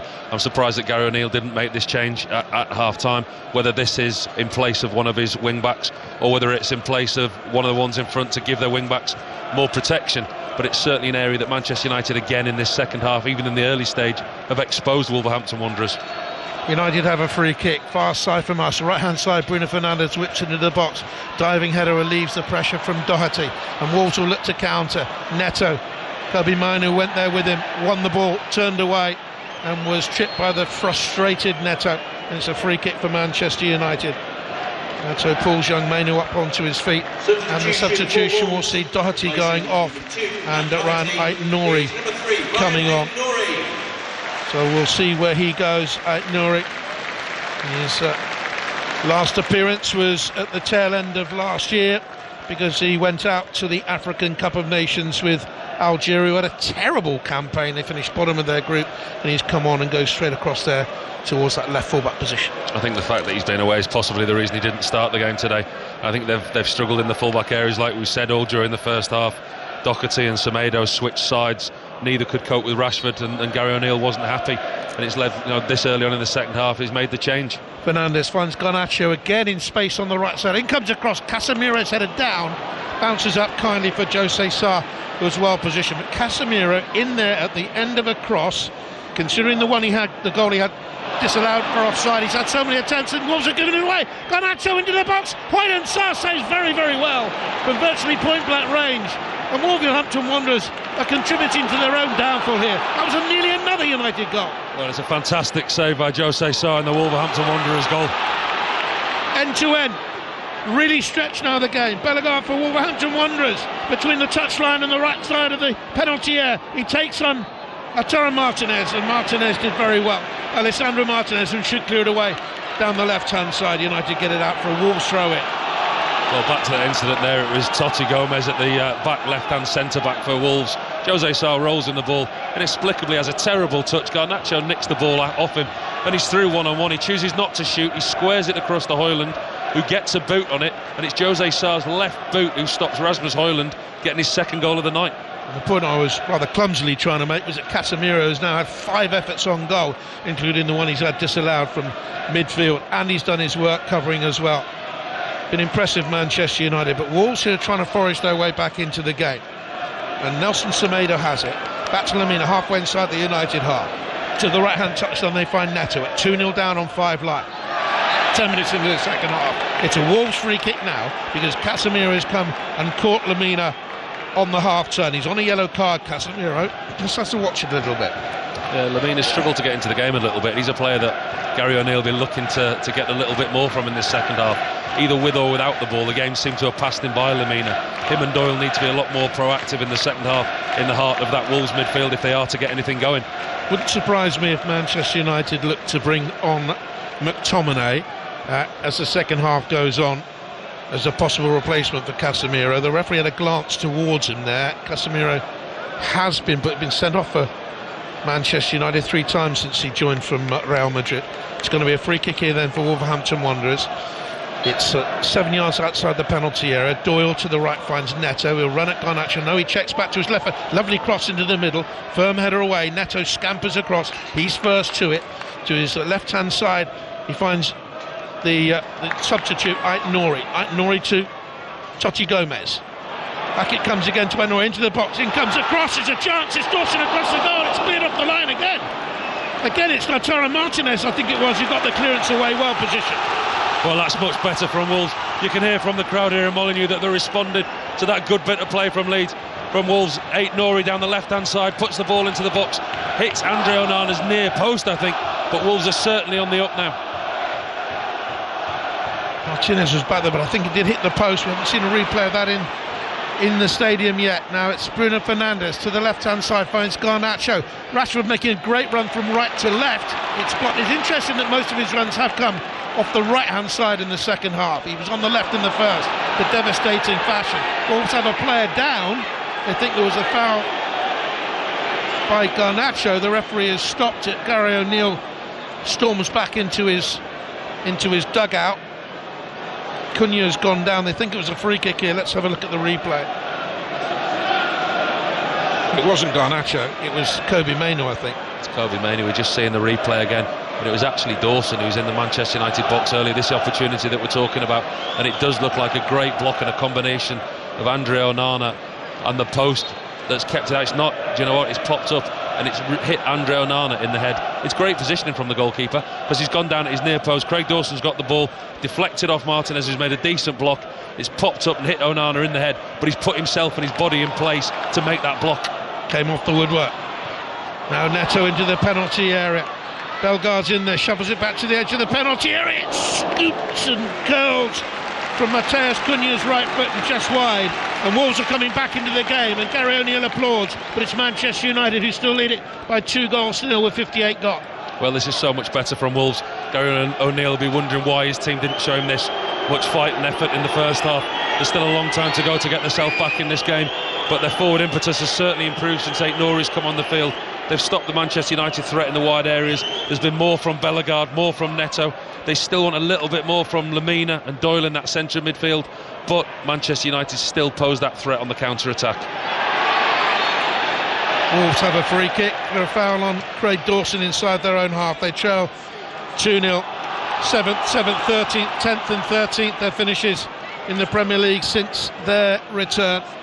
And after the early weeks of the season where they lost 4 of their opening 5 league games, there were fears here. Gary O'Neill taking over as manager right at the start of the season, and then all of a sudden hopes of a top 8 finish have risen again, but they're behind and having to chase this game as Totti brings it into the Manchester United half, drops it at the feet of Cunha. There's the big switch of play away towards Neto, 30-yard ball, veers slightly, Neto has to backtrack, then goes up through the gears, takes on and beats Rashford, cuts it across, and Lisandro Martinez gets it away again. What a fine game the Argentine World Cup winner has had once more for Manchester United. Cost them, 15 million from Ajax, eyebrows raised. I saw him play in central midfield for Ajax when he first came across from Defensia in South American football. But it's been terrific for Manchester United since joining. Wolves have it. Bellegarde, Aït-Nouri made a real difference. In comes his cross looking for Cunha. Away this time by Casemiro. He's made a real difference, Aït-Nouri, since he's come on. And Bellegarde switched to that side to interact with him. The success that they're getting, and Neto come onto his right-hand side. We just saw him there with his left foot. Neto is more effective on this right-hand side, and Bellegarde applying his trade now down the left-hand side with Aït-Nouri on the overlap. Aït-Nouri gives away a free kick, finished at the London Stadium. West Ham 1, Bournemouth 1. And Wolverhampton Wanderers get back into this game against a team who conceded more goals away from home than anyone else in the top 7 last season. Scored fewest in the top 6 last season, but a different team at this moment in time after an indifferent season. Manchester United on 5 Live, leading 2-0, but defending here now. Once again, up through the gears on that left. Wolverhampton Wanderers attack the box. It was a cross by Cunha that's cleared away. Now Kobe Mainu rolls it away to Højlund, facing his own defence. He plays out to Garnacho, a long 20-30 yard ball, and Sarr came out of his penalty area and hasn't won it. Thought for a minute he'd handballed it on the ground as he stumbled, and then as Højlund tried to turn and make something of it, Wolves scrambled it away. He makes such a bad decision there, the Wolves goalkeeper. It's a through ball round the back over the top. Rasmus Højlund's chasing it.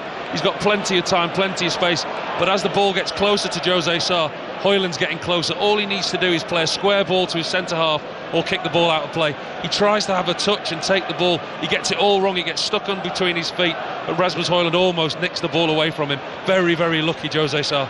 30 yards out from goal when he out from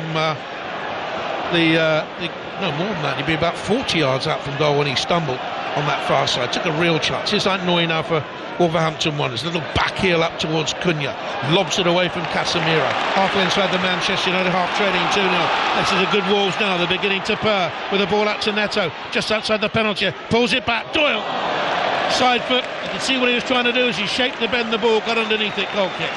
Signs are good for Wolves, really positive again. It's Neto down this right-hand side. A great ball by Lemina. Cuts inside, he's very, very left foot dominant. Luke Shaw allows him to go in on his left foot, plays a square ball across the box to Doyle. Just can't keep his shot down, goes over the bar. Change for Wolverhampton Wanderers, and it's going to be Pablo Sarabia, good enough to take part tonight, to come on for Bellegarde. There are a few doubts about him, and on comes Sarabia, former PSG Ligue 1 title winner and Coupe de France winner there. Onana takes his time before clearing away the free kick. Sarabia in and out this season. He's been substituted 11 times, including his last 6 appearances. Now here's a problem because Højlund has gone down and he's holding his face from an aerial challenge.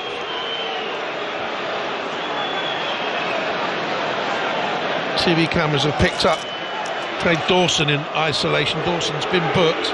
You've seen a replay here. Rose up in the air, hands came down on the shoulder of the Manchester United player. Did you see anything? There doesn't look to be much in that. Just watching the replay again, it's a goal kick from Onana, and it's a centre-half challenging the centre-forward. He just gets above him and wins the ball first. As they're coming together, there's a clash, but it looks like a good header from Craig Dawson to me.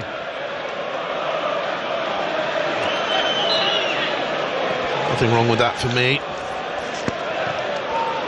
Here is Dawson. He lets the ball roll away from him inside his own penalty area. And cleared away by Totti Gomez, only as far as Casemiro.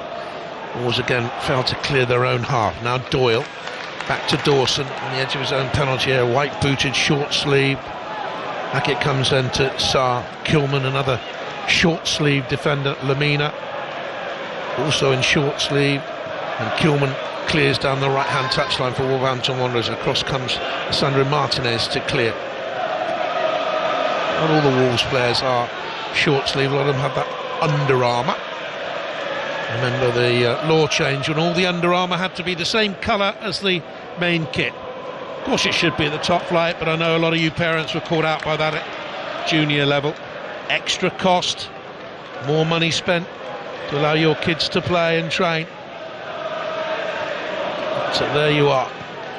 So many of you do so much good work at grassroots level. Here's Kilman advancing into the Manchester United half. They need a goal imminently. We've got 25 minutes to go. They'll say they still have time, but I say imminently because they have the momentum at the moment. They mustn't let that momentum dissipate. Here's Aït-Nouri. Slightly backward of square is Doyle. And one more pass to his right finds Neto, but Manchester United well grouped, line of 4 and a line of 4. And one of the back 4 is Dalot, who steps out to clear to Kobe Mainoo. It was a risky clearance. He was under pressure from Lamina, who caught him, but the ball goes out of play and deflects off the Wolves player, and it's going to be a throw to Manchester United on their right. Coming into a really crucial point in the game here. It's really finely balanced. We know that Manchester United dominated the first half, but Wolves growing in confidence coming back into this game. But Manchester United always have that threat with the pace they've got. It's the next goal, I mean, it's quite an old cliche, but the next goal is really going to be vital in this game. Wolves get back into this game and they really could get themselves a point out of this game. Manchester United get it, you would feel that they can get over the line and win the game. Here's Rashford. If he continues this form as well, Manchester United could well be knocking on the top 4 again. Tottenham looking fine fettle at this moment in time. Villa, I'm sure, will regain their step. Here's a shot from Dalot from the edge of the penalty that goes wide. Newcastle re-finding their vim and vigour as well. Could be a really great chase, you know, for European positions next season. Might be that Manchester City and Liverpool and Arsenal fight out the title, but a great challenge for the rest of the positions, Paul. Yeah, very much looking forward to Tottenham on Saturday at Everton. I'm at the game doing updates into Steve's show on 5 on Saturday morning. Looking forward to seeing Ange's new recruits in Werner and Dragusin at first hand. Here comes Mario Lamina for Wolves. Long carry. Neto just outside the penalty. Turns, it goes down in the box, and I think they've got a penalty. Wolverhampton Wanderers have got a penalty, and Manchester United say that Neto went down falsely. I thought as he stepped back in, slightly slipped, but I also think there was contact. But a penalty has been given here by Jared Gillett, and it will be checked. And Wolves fans say off here. I think it's Casemiro, Jonathan, and if it is going to be a penalty, it will be a booking, and I think it could be Casemiro sent off if this stands. Oh, was there contact? He brushed his foot towards Neto. Certainly. It was a sloppy challenge. Looked to me as if there's contact. It's going to be looked at by the VAR, that's for certain. Wolves deserve something because of their performance in the last 10 minutes or so. Neto really does make the most of that. I think there is minimal contact, but Neto really does exuberate the dive, throws himself to the floor, and when we're watching the replays here, the referee's looking at the VAR official, I don't think there's going to be enough evidence to overturn the decision that's been made on the field. I think that's where we are with this one. I think the referee on the field has made a decision, and the replays that we're seeing, they're very inconclusive. Yes, there is sign of contact. How firm the contact is, we can't tell. Nobody can tell. So I think we're in the area of we haven't enough evidence to overturn the decision on the field. I think we might see a penalty, and I think we could see a Casemiro red card. Well, that is the big thing here, because we're not seeing enough evidence there was genuine contact there. We're seeing plenty of replays, and they're showing Casemiro's left foot being raised in the direction of Neto as he cuts him from left to right, but we're not seeing whether or not there was definitive contact. Now we're seeing a replay which suggests he did graze down the shin of the player. I think that's the damning one there, Paul. Well, that's the still, isn't it? That's the still frame. If the referee's called over to the monitor and they freeze frame it, that's the one where the slow motion and the freeze frame quite often makes contact look a lot worse than what it was. We're seeing now replays of the build-up into this situation, so we're presuming that they're now checking for offside in the build-up to the possible penalty decision. I think we're going to see a penalty, Jonathan. Which means that if Casemiro is booked for it, he will have to go. It is going to be a penalty, and that's it. Decision penalty. There's going to be no yellow for Casemiro. Double jeopardy rule. Is he making an honest attempt to win the ball? You'll say he was. I think actually, in the end, a penalty is probably the right decision, and no yellow is probably the right decision in the fullness of it all. Now, Pablo Sarabia will take the penalty kick for Wolverhampton Wanderers. He's been on the pitch a matter of moments. I don't think he's touched the ball. To bring Wolves back into the game with 20 minutes to go. Crucial penalty down the middle. Onana dived to his left-hand side, went a little bit early, and Sarabia's penalty kick brings Wolves right back into the game. Well, it didn't need us to tell you that hit the back of the net. Listen to the noise here in Molineux. Sarabia's first touch of the ball was as cool as you like. Steps up for the penalty, sends Onana down to his left-hand side, straightens his foot, strokes it into the centre of the goal. Now we've got a game on. Good penalty. Wolves 1, Manchester United 2. Sarabia's second goal of the campaign. Only his third since joining from PSG a year ago. Manchester United's Martinez plays out. Run back by Lamina. Wolves are hungry here. There's a symbol Wolves believe in. It's called the strength of the Wolf Pack. A saying. They stick together, especially under Gary O'Neill.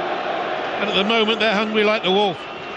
And Onana picks it up for Manchester United and will look just to calm things down here. The Wolves fans whistle in derisory fashion. Nothing they can do about it. He's well within his rights. Rolls out here to Lisandro Martinez. Little chip ball down the left-hand side, looking for Shaw. Shaw gets beyond the cover there of Nelson Semedo, but Wolves gather in strength to win it back again. Have possession. Here's Neto. Was always going to be likely to be the man who could get them back into it. He slipped, he lost his footing, he gets up, he darts into the United half, he nearly draws a foul. Following up is Lamina, dispossessed by Casemiro. It's at hurtling pace, this game now on 5 Live. Wolves 1, Manchester United 2. Terrific stuff. Well, this is brilliant. Where was this in the first half from Wolves? They really have been excellent in this second half so far. Sarabia into the box. Neto up alongside Varane, allowed to get his shot off. Side netting. Listen to the noise inside Molineux now. They can sense that their team have got the bit between the teeth. Neto there on the left-hand side, cuts back, hits a ball into Onana's side netting. Andre Onana now trying to take as much time as he can so Manchester United can make this substitution. And it is McTominay who's going to come on, and it is Casemiro who's going to go off. And the Wolves fans are booing because they know he might have gone for the... Listen to this. Rashford's also departing, by the way. Anthony's going to come on. There might be a few boos for him.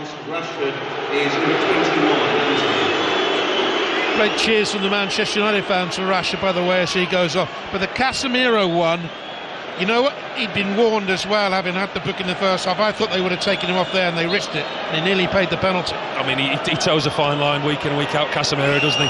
With his yellow cards and his suspension points. And I think the Manchester United manager was looking at that. I think you were right with the penalty, Jonathan. I don't think it was a yellow card for him with a double jeopardy rule when that comes into play. But it was, you know, if it was a penalty against you, it was harsh. Anthony's first touch is led back to Bruno Fernandes. Shot deflected. Sarr pushes it away. Garnacho is first to it. Been a belter of a game, this. Back it comes to Kobe Mainoo, tries to plant his shot. It's deflected off the back heel of Dawson, and that's going to be another corner kick for Manchester United. Anthony there with his first touch almost finds himself in a goal scoring opportunity. Gets down the left hand side of the centre, just off the centre back. Just can't get the ball out of his feet. The ball ends up going wide. Decent save by Jose Sarr. Back out, deflection for a corner. Bruno Fernandes strolling over, ambling over to take this corner. And of course he'll take his time as well. So just reiterate, Anthony on for Rashford, and McTominay on for Casemiro. Martial would have done well to be here. He's just had operation. In comes a corner kick. It's in! Manchester United have scored, and I think McTominay has edged it in with his first touch. Goal for Manchester United with a 39 Scott. And they have the buffer of the 2 goals again.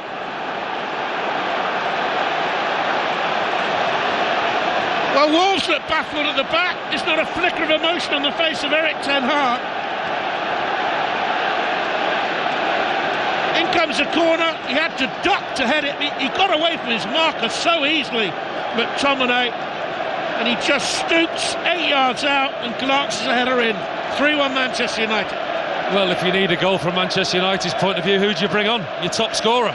I mean, he's popped up trumps again as Scott McTominay.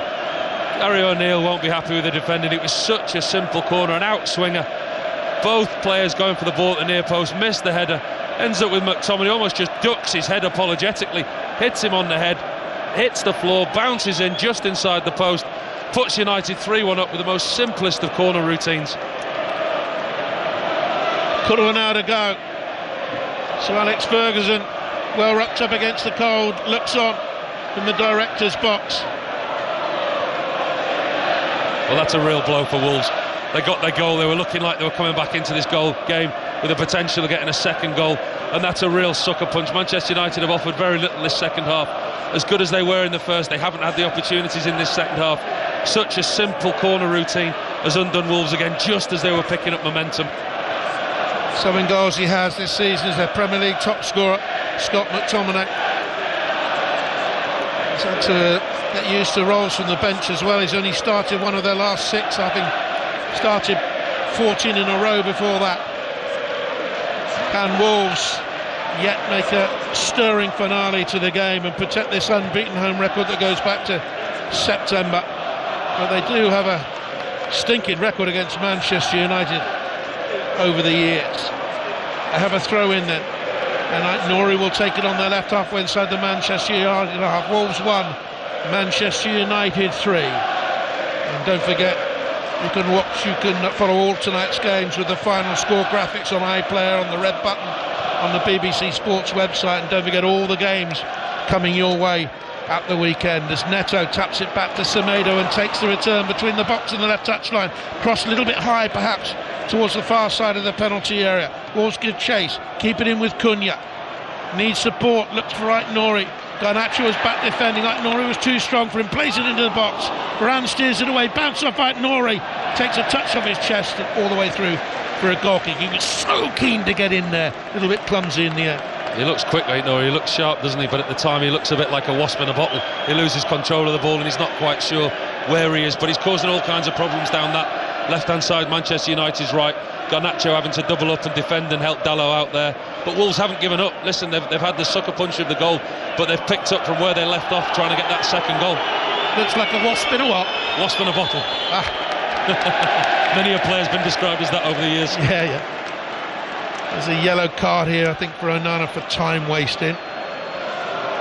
So Manchester United have had Onana caution, Casemiro caution. There's an argument that he should have gone off, but I think it was the right decision that he stayed on. Martinez was cautioned as well.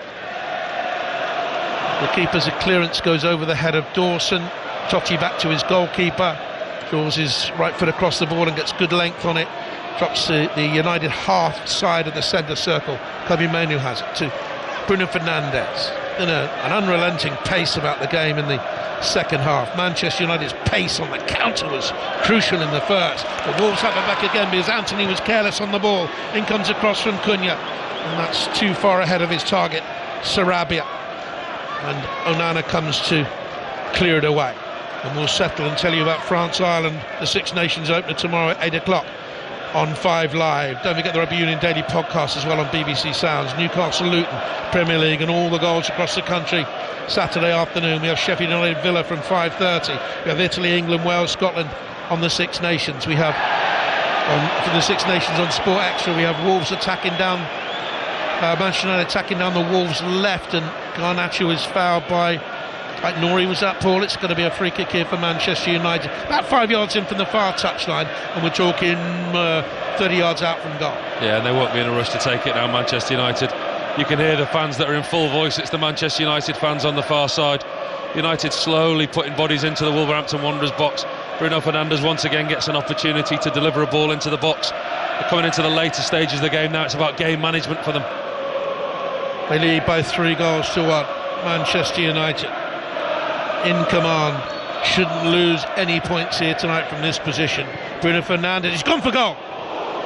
He whipped it, hit it with power. It dipped maybe a yard over the bar. Good power from Bruno Fernandes. That was a free kick that was a long way out. Jose Sarr, we see goalkeepers quite often do it, anticipating the ball into the box. Tried to pinch a few yards, and Bruno Fernandes wasn't far away from embarrassing the Portuguese. Look at Manchester United's high press this late on, winning 3-1. They've won it back again. Into the box goes across from the United right-hand side from Dalot. There was a 6-man Manchester United press on that Wolves defence as they tried to play out. Garnacho was pressing, Anthony was pressing, and so too were 4 other men in the white shirts. The way your voice raised then when you said Anthony, you almost, was that a surprise? Because I agree with you. Anthony, Rashford and others, and that's the epitome of Manchester United tonight. Their work rate, their attitude, their desire, and that high press. Not just 1 or 2 players, the whole collective as a team. They've been very impressive without the ball.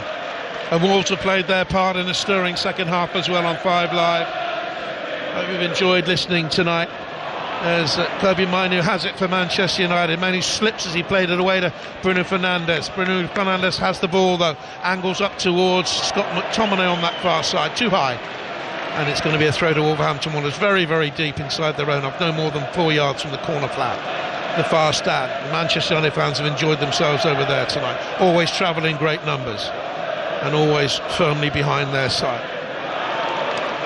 Always admire the away travelling supporters of any club across the country. As Dawson plays out then towards Neto, Lemina, good interchange. Lemina sends it away towards the right-hand touchline, and Nelson Semedo, he's already made 10 yards. He's to the edge of the penalty area. Let's fly.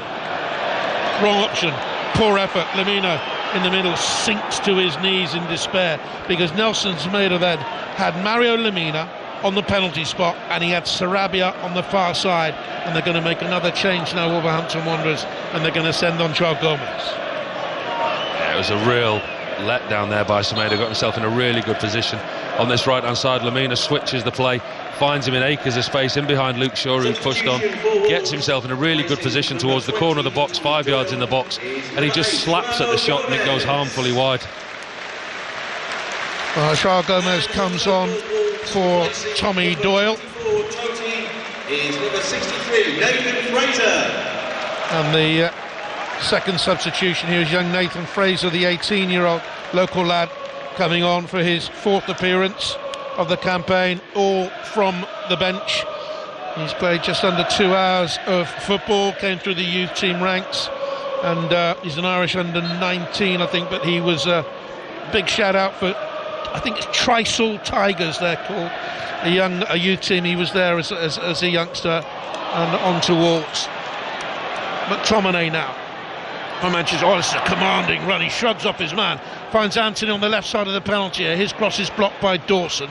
Shaw follows up. To his right is Kobe Mainoo, just outside the D. To the left he finds Fernandes, arcs the ball in, and it comes up very nearly to that lethal goal scorer McTominay.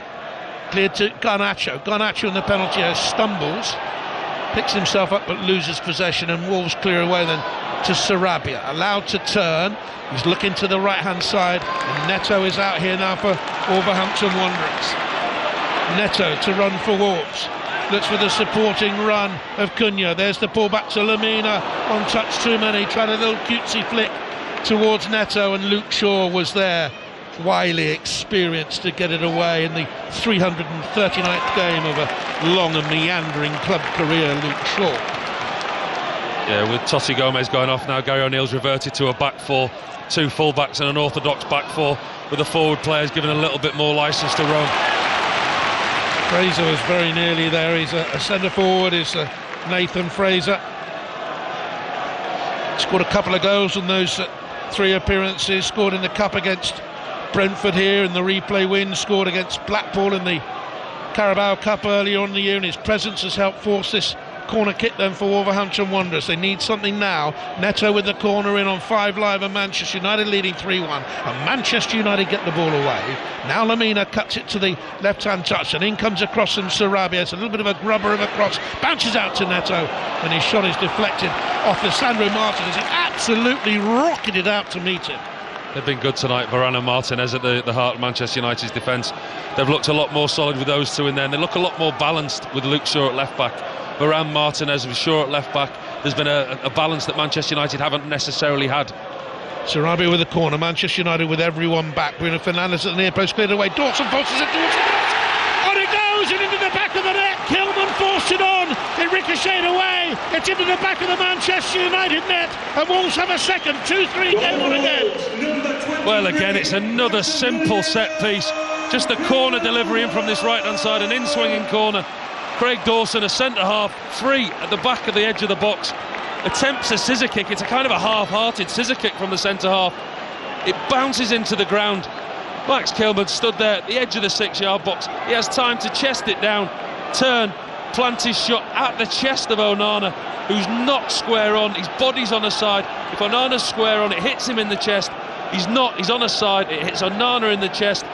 And Wolves are back in this. I had to keep digging him out, but it's a poor piece of goalkeeping that. Well, you know, you're an England international goalkeeper. Tell me. Well, it's very difficult, that one. It's harsh, it's ultra harsh, it's ultra critical.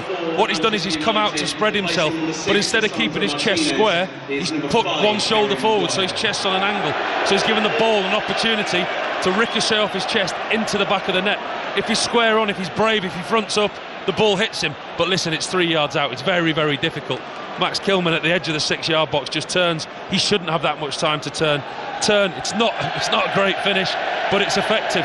And Wolves will believe that they've still got a chance in this game. Manchester United brought on young Omari Forson to replace Højlund, and Harry Maguire is on to replace Sandro Martinez. Maguire's first touch is to play it back to Onana. 31,400 odd in the crowd. I didn't quite catch it. 31,481 I think it was, which would be the highest of the season here at Molineux. Well, how long do we have left now? 4 minutes, is it? 3.5 minutes? Yeah, plus injury time, and I think we will have a fair bit of added time because of the VAR checks that we've had, the penalties that we've had, and simply the amount of substitutions. Roll on the days of 3 substitutions back again. It won't happen.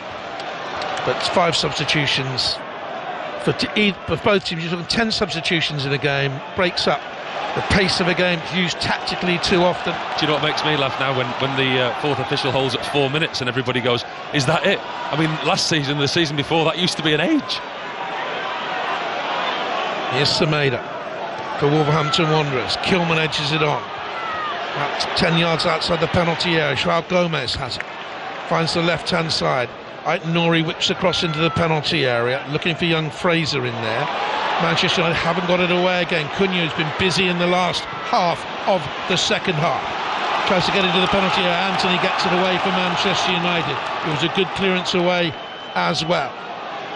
But back come Wolverhampton Wanderers. Sarabia with the cross into the penalty area, all the way through. A little touch header on by Neto. Comes back to him inside that Manchester United penalty area. In comes a cross.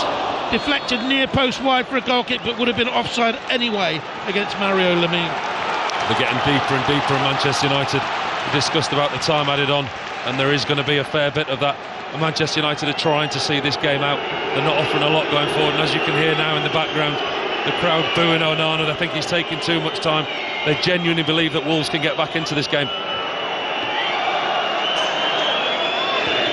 Still alive, this game, into the last couple of minutes. In a real fizzer of a night on 5 Live. Fraser for Wolverhampton Wanderers plops the header back towards that left-hand side. Aït-Nouri drives into the Manchester United half. He's prepared to take players on, but he showed too much of it. Dalot cleared it away. It's a rotten clearance that by McTominay to follow up. Wolves come again then, trying to work their way into the box. Here's Aït-Nouri just outside the box. Into the penalty area he goes. Good challenge by Bruno Fernandes to set up a counter. Garnacho flicks it one side of Dawson. Races away off the other side. He's like an Olympic sprinter here. Garnacho into the middle. Looking for Anthony. This is a challenge just inside the D that gives Manchester United a free kick, but it almost stopped a certain goal.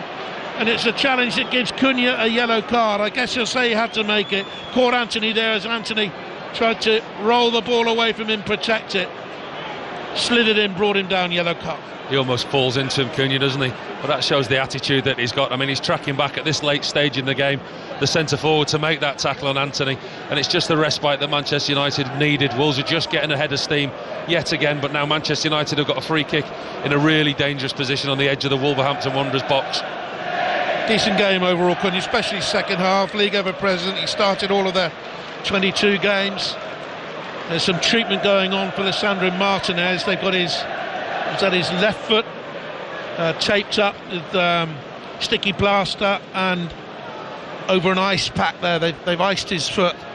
So that would be a worry with West Ham visiting at the weekend. You can hear that game on 5 Live on Sunday afternoon. Manchester United, can they seal the deal here now? They've got a free kick right on the edge of the D, and you'd expect Bruno Fernandes to want to take it as we enter 9 minutes of stoppage time. 9 minutes. Great roars from the Wolves fan, groans from the Manchester United supporters who have one substitution to make. Manchester United may well send on Johnny Evans just to shore things up at the end. But this will do them the world of good if they can seal the deal with a 4th goal. It's incredible, isn't it? 9 minutes. You think of the size of a football match when you get towards the end and you think you get to 90 and it's done.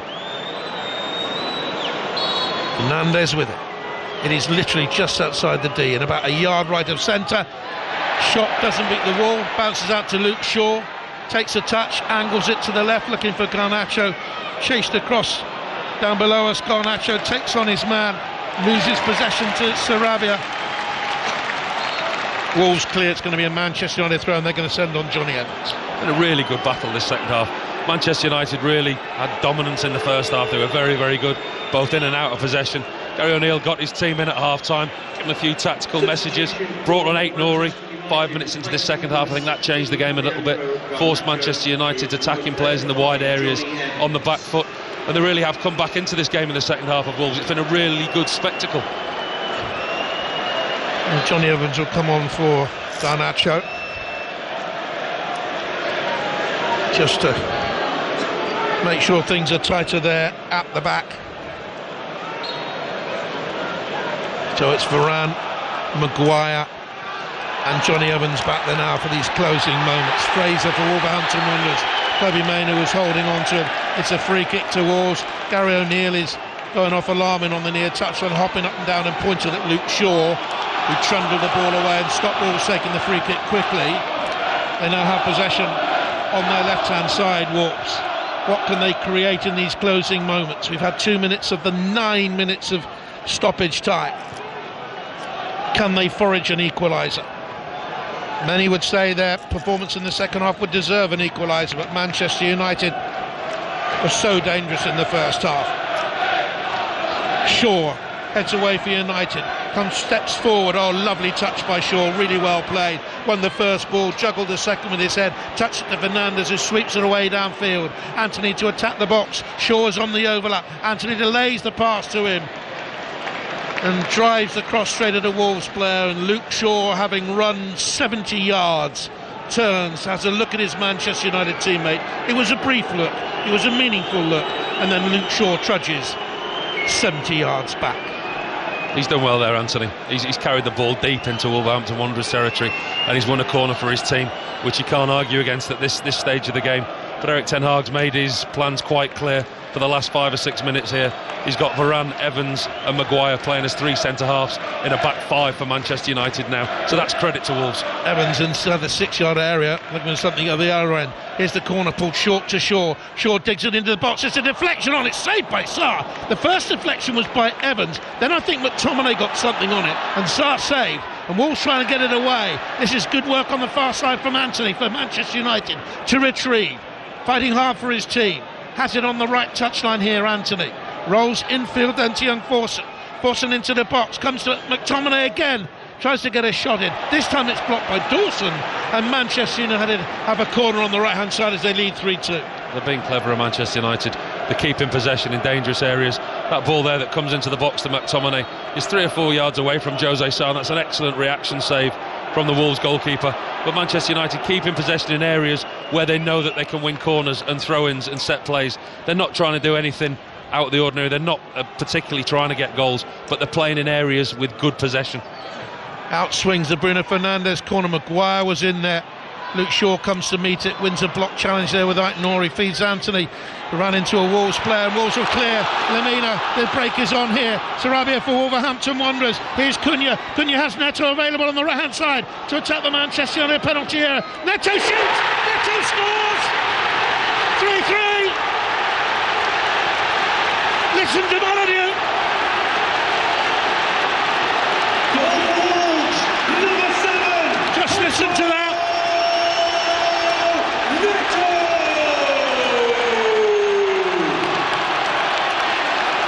Outrageous noise.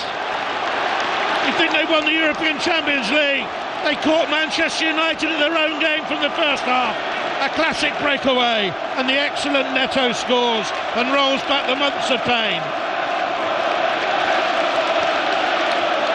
3-3, what a game. We're saying how clever Manchester United were in possession. It's Anthony who surrenders possession on the edge of the Wolverhampton Wanderers box. Gives away so cheaply. It's a ball through to Cunha. 2 passes, Neto's inside Manchester United's box. He does what we see him do all the time. He's so clever, Neto, on this right-hand side. Touch out of his feet, comes inside, shakes to go round Andre Onana. But again, you can look at the goalkeeper. He closes his foot and he puts it in the goalkeeper's near post, who's rooted to the spot, doesn't dive after the ball. What a fantastic finish by Neto, and what a great conclusion to a fantastic game, if indeed it has. Well, how many minutes of stoppage time do we have? We've still got about 3 minutes left of stoppage time. Anything can happen here as Manchester United carry forward again. Bruno Fernandes to the edge of the box, rolls wide. Dalot with the cross, too high for Anthony. Shaw will follow it up. Shaw maybe found his man. Gary O'Neill thinks so. He looks exasperated.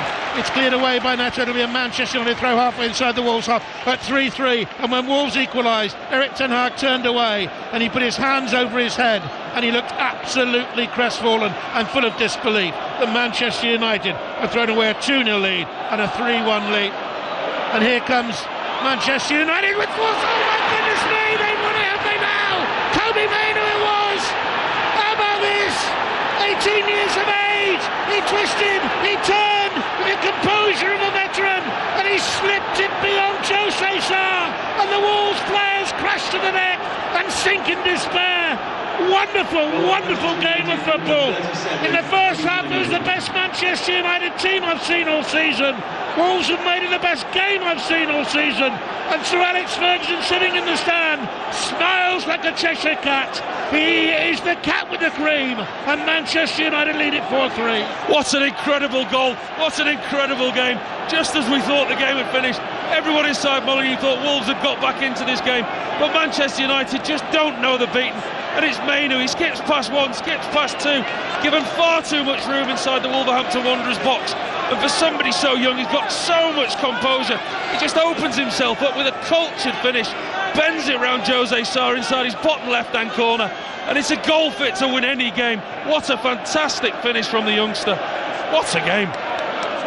And Erik ten Hag, in despair moments ago, simply came forward, lifted his two hands up and roared and roared.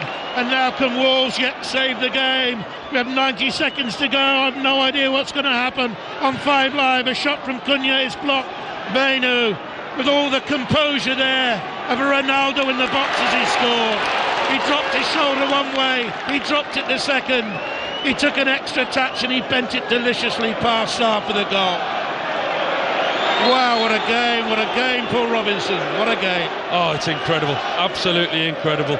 Wolverhampton Wanderers in the second half given such a good account of themselves. But Manchester United, we talked about their spirit, we talked about their battling qualities tonight, and that looks like it's come through in the end. They just haven't given up, they haven't stopped.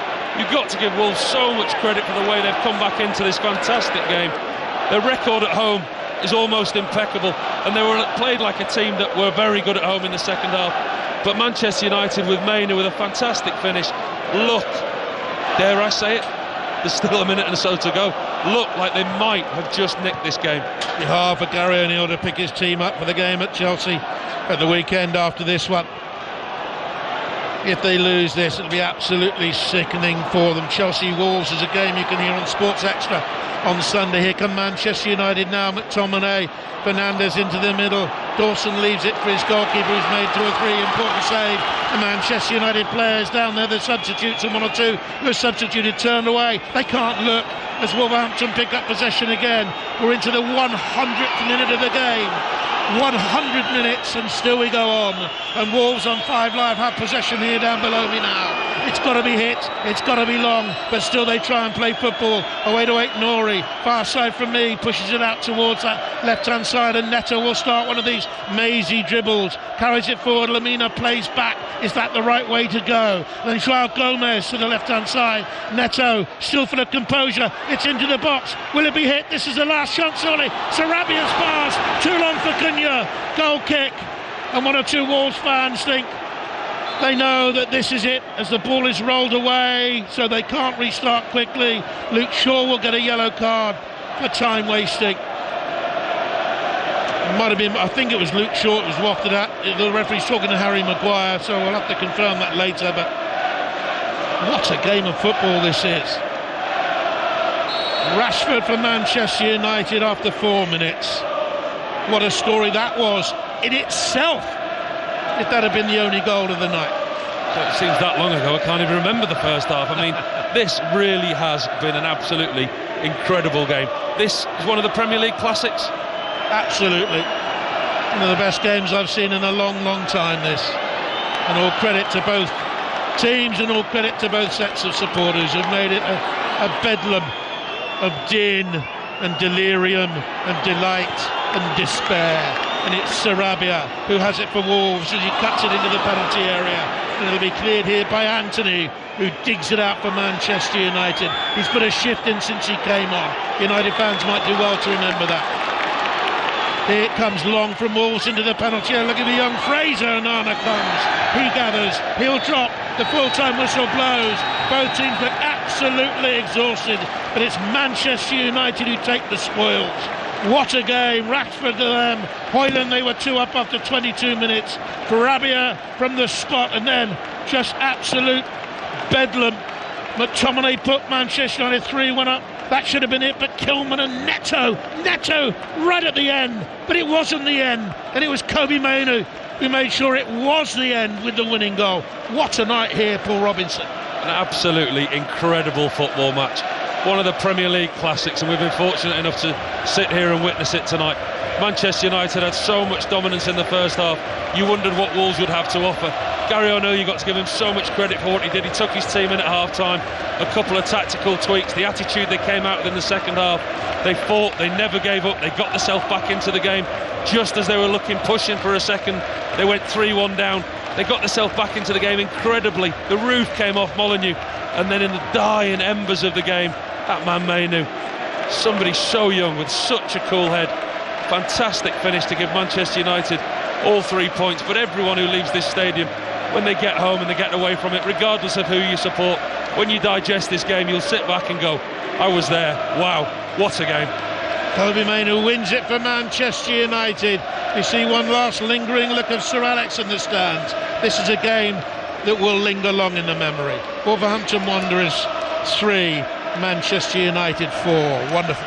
Oh, and we've only got 12 minutes to unpack it all before Gordon Smart takes over on 5 Live, but we will do our best, as difficult as it'll be after what we've just watched. The cameras, of course, are focused in on Kobbie Mainoo. I mean, Paul, there are so many things within that second half which are kind of damning indictments about Manchester United in different ways, but the one huge positive is the faith shown in Kobbie Mainoo, and also the calmness and composure and brilliance of that finish to win it.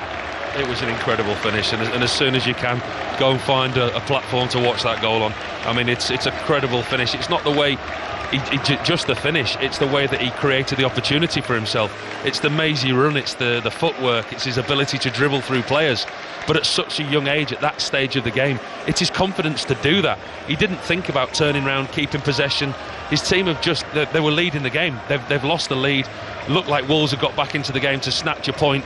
He didn't think about keeping possession. He found himself in the final third of the pitch, and he thought, right, I'm going to go and win this for my team. Honestly, it was a fantastic goal to cap off a brilliant game. Also, given the way they conceded the equaliser, was you're ahead in a game on 95 minutes and you get caught on a counter-attack from your own corner, which is remarkable in of itself. It feels like Mainoo has dug his manager out a little bit there and really given him a helping hand. I think you could see it, Paul, actually, from Ten Hag's reaction when it went in. Well, you could see it from the whole Manchester United bench. I mean, the benches are down here below us, and it just erupted to a man, every single person off the bench, almost onto the pitch. You could see what it meant to Manchester United and their players. I mean, yes, it was. I was talking in commentary about the way that they were keeping possession, winning corners, and they were trying to manage their way through the game, and they were doing it so well. But they got caught with that Wolves counter-attack. Wolverhampton Wanderers did exactly what Manchester United did to Wolves in the first half. 2 passes and Neto was in the box, cut inside. And it was a decent finish, but one that Onana will be disappointed with. But I mean, it showed a lot of character tonight, Erik ten Hag's team. You look at the performance of Marcus Rashford on its own in the first half. We thought that would go on to be a player of the match performance, and possibly it was just in the first half, but that didn't continue. He got substituted in the second half, but he was very, very good. But the application of these Manchester United players tonight is something that we haven't seen through most of the season. Garnacho, Anthony, even when he came on, tracking back, tracking runners, helping the defenders, working hard all over the pitch. And that goal that Kobbie Mainoo scored at the end was just the epitome of the hard work that his team have put in. But listen, Wolves played their part in this game. What a great game. By the way, you'll get reaction to West Ham 1, Bournemouth 1 on the Football Daily podcast. We're going to focus in on what we've just witnessed at Molineux. Wolves 3, Manchester United 4. So we've got Jonathan Pearson, Paul Robinson inside Molineux. Senior writer for ESPN, Mark Ogden, is with us as well from home. Mark, what would your top line be for your on-the-whistle report on that at Molineux, other than very delayed? Yeah, I'd still be shaking my head, I think, and just wondering what's right. I mean, that was just an amazing game, wasn't it? I think the first half was the best I've seen United play all season. They should have been 4, look, maybe 5. Missed a lot of chances, and then to be in that scenario at the end where it's 3-3 and you think they've thrown it away, and for it to be one like that, I mean, it was a real throwback. But where do you start? I mean, I think you've got to look for the positives for once with United in that, in the sense that they've pulled it out of the fire, they've got the result, and you know, if they beat West Ham at the weekend, they're 1 place above them, I think they go 7th, which isn't good enough for Man United. But it's progress, and what Erik ten Hag has said for weeks and weeks and weeks now is that judge me when the players are back fit. So he's got Casemiro back fit, he's got Lisandro Martinez back fit, Luke Shaw's back fit. He's getting the team that he wants out on the pitch now, and I do think he's got a long way to go to get anywhere close to the top 4. And I think that's probably beyond United this season, but he does have to show now between now and the end of the season that he can be the guy that takes this Ineos project forward. And I think he's still got a job to do, but games like tonight are a big tick in the attacking sense. There's obviously less of a tick in the defending sense, but you know, a win is a win, and it's a big win. But the manner of the win is big as well. Yeah, I mean, you could almost, Jonathan, sum it up as the best Manchester United have been able to look this season on paper, not surprisingly leads to the best they've been on the pitch as well. Yes, you're right in that, and it was, you know, the Manchester United fans want their football to be played in a certain way, and they played it. It was swashbuckling at times, it was a bit vulnerable at times. Don't forget, Wolverhampton Wanderers hit the post and had one cleared off the line. Don't forget, Manchester United had 2 goals disallowed as well, and Sarr pulled off a couple of saves, and they had bad misses in the first half. Manchester United, it's a game that could have finished 5-7, 5-8. It was extraordinary really at times, and it will take the pressure off the manager. He needs to repeat this as the season goes on, but the big players are coming back, and if Rashford maintains this form, and there's a big smile from him as he went towards the Manchester United fans at the end. We haven't seen too many smiles from him. If he keeps up this form of tonight, and the progress of this kid Kobbie Mainoo is extraordinary, then there are better times ahead. After the takeover, I know we're talking at 25% today, but it is effectively, a new lease of life for them. Then I think there are better signs ahead. Yeah. I mean, he's in charge of all the football-related activity, right, isn't it? So that's as good as it needs to be. Just on Rashford, then, Mark. It felt like a big decision to start him, but also in some ways the only decision he could have made. So whichever way you look at it, it's been vindicated. Yeah, I think it was a clever decision. I think it was smart in the sense that he knew that Rashford had to perform tonight. By picking him, he had to perform. He just had no excuse. He had nowhere to hide, really, Marcus Rashford. It was on him. And I think by scoring, 4 or 5 minutes, that was a perfect response. And, beyond the goal, Marcus Rashford played really well tonight. It was back to the Marcus Rashford that we know all about. Pace, directness, better awareness tonight as well. So had he not played him tonight, had he not started him, this would have rumbled on. And I think now he's nipped it in the bud, he's addressed it. The Man United fans were chanting some quite sardonic chants, I think. So that shows that he's been semi-forgiven by the fans. So I think the issue has now been put to bed, as long as it doesn't happen again. But we saw tonight Marcus Rashford that we all want to see. Obviously the Euros coming this summer as well. So it was a bold, a brave, the right decision by Ten Hag, and he's been paid off. The other thing, Paul, that Jonathan mentioned there was repetition. Manchester United can't just produce one performance like this. They've got to repeat it. And the number of times we would have had this conversation about this team and thought, oh, well, that was a positive performance. Now they can build from here. And they haven't. Did you see anything tonight that made you think, well, actually, yes, this could be a turning point, as opposed to just this could be a turning point that we've said many times before? Well, listen, whatever he did or whatever he said to Marcus Rashford tonight, I mean, it clearly worked.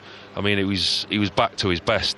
And I mean, if I was Erik Ten Hag, I'd even consider taking him to Belfast before the weekend's game, and if that has the desired effect. I mean, he was that good, he really was. But I think United have had performances like this sporadically this season, just not over longer spells, longer periods of time, putting results together back to back. But I think the most impressive thing tonight was the application of the players, was the desire, one, not to get beat, but the desire to win, to be first in tackles. And I completely agree. I think the first half performance from Manchester United was certainly the best that I've seen them play this season. But it's getting that performance from this bunch of players on a regular basis. And if they played like they did in the first half, every game that they've had this season, they would certainly be higher up than they are in the league at the moment. We talk about United backing it up now and proving it's not a flash in the pan. Well, the next 2 games are really significant. They've got West Ham at home at the weekend, one place above them, and then they go Aston Villa the week after that away. And so the 2 teams that are right above them in the league table are the next opponents. So that is a real test of United. If they are back to what they should be, then those 2 games again they should win. And then after that, they've got Luton away and Fulham at home. So, it's a dangerous game predicting Man United results and Man United's form. But if they are serious and if they have turned a corner, they have to win those 4 games. Simple as that, really. It's a dangerous game predicting any result in the Premier League. It has been a hurtlingly good week, midweek, hasn't it? The games have hurtled at us and gone past. It's been extraordinary. And this, I can't get my words for this tonight, what I've seen. It's just been a privilege to be here. Extraordinary. And it may well be that we're talking, Mark, about Kobbie Mainoo in years to come as someone who, people have been very, very privileged to watch his early days, whenever it is that he hits his prime.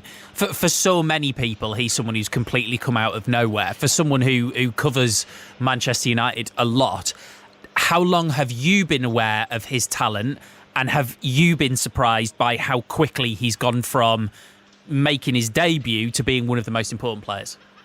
Yeah, I mean, I think for the last 18 months, 2 years, we've all been aware of Kobbie Mainoo, but he's had a bad injury. And Erik Ten Hag has been really frustrated that he's not been able to play him because of the injury. So, it has taken him time, and he's been patient with him.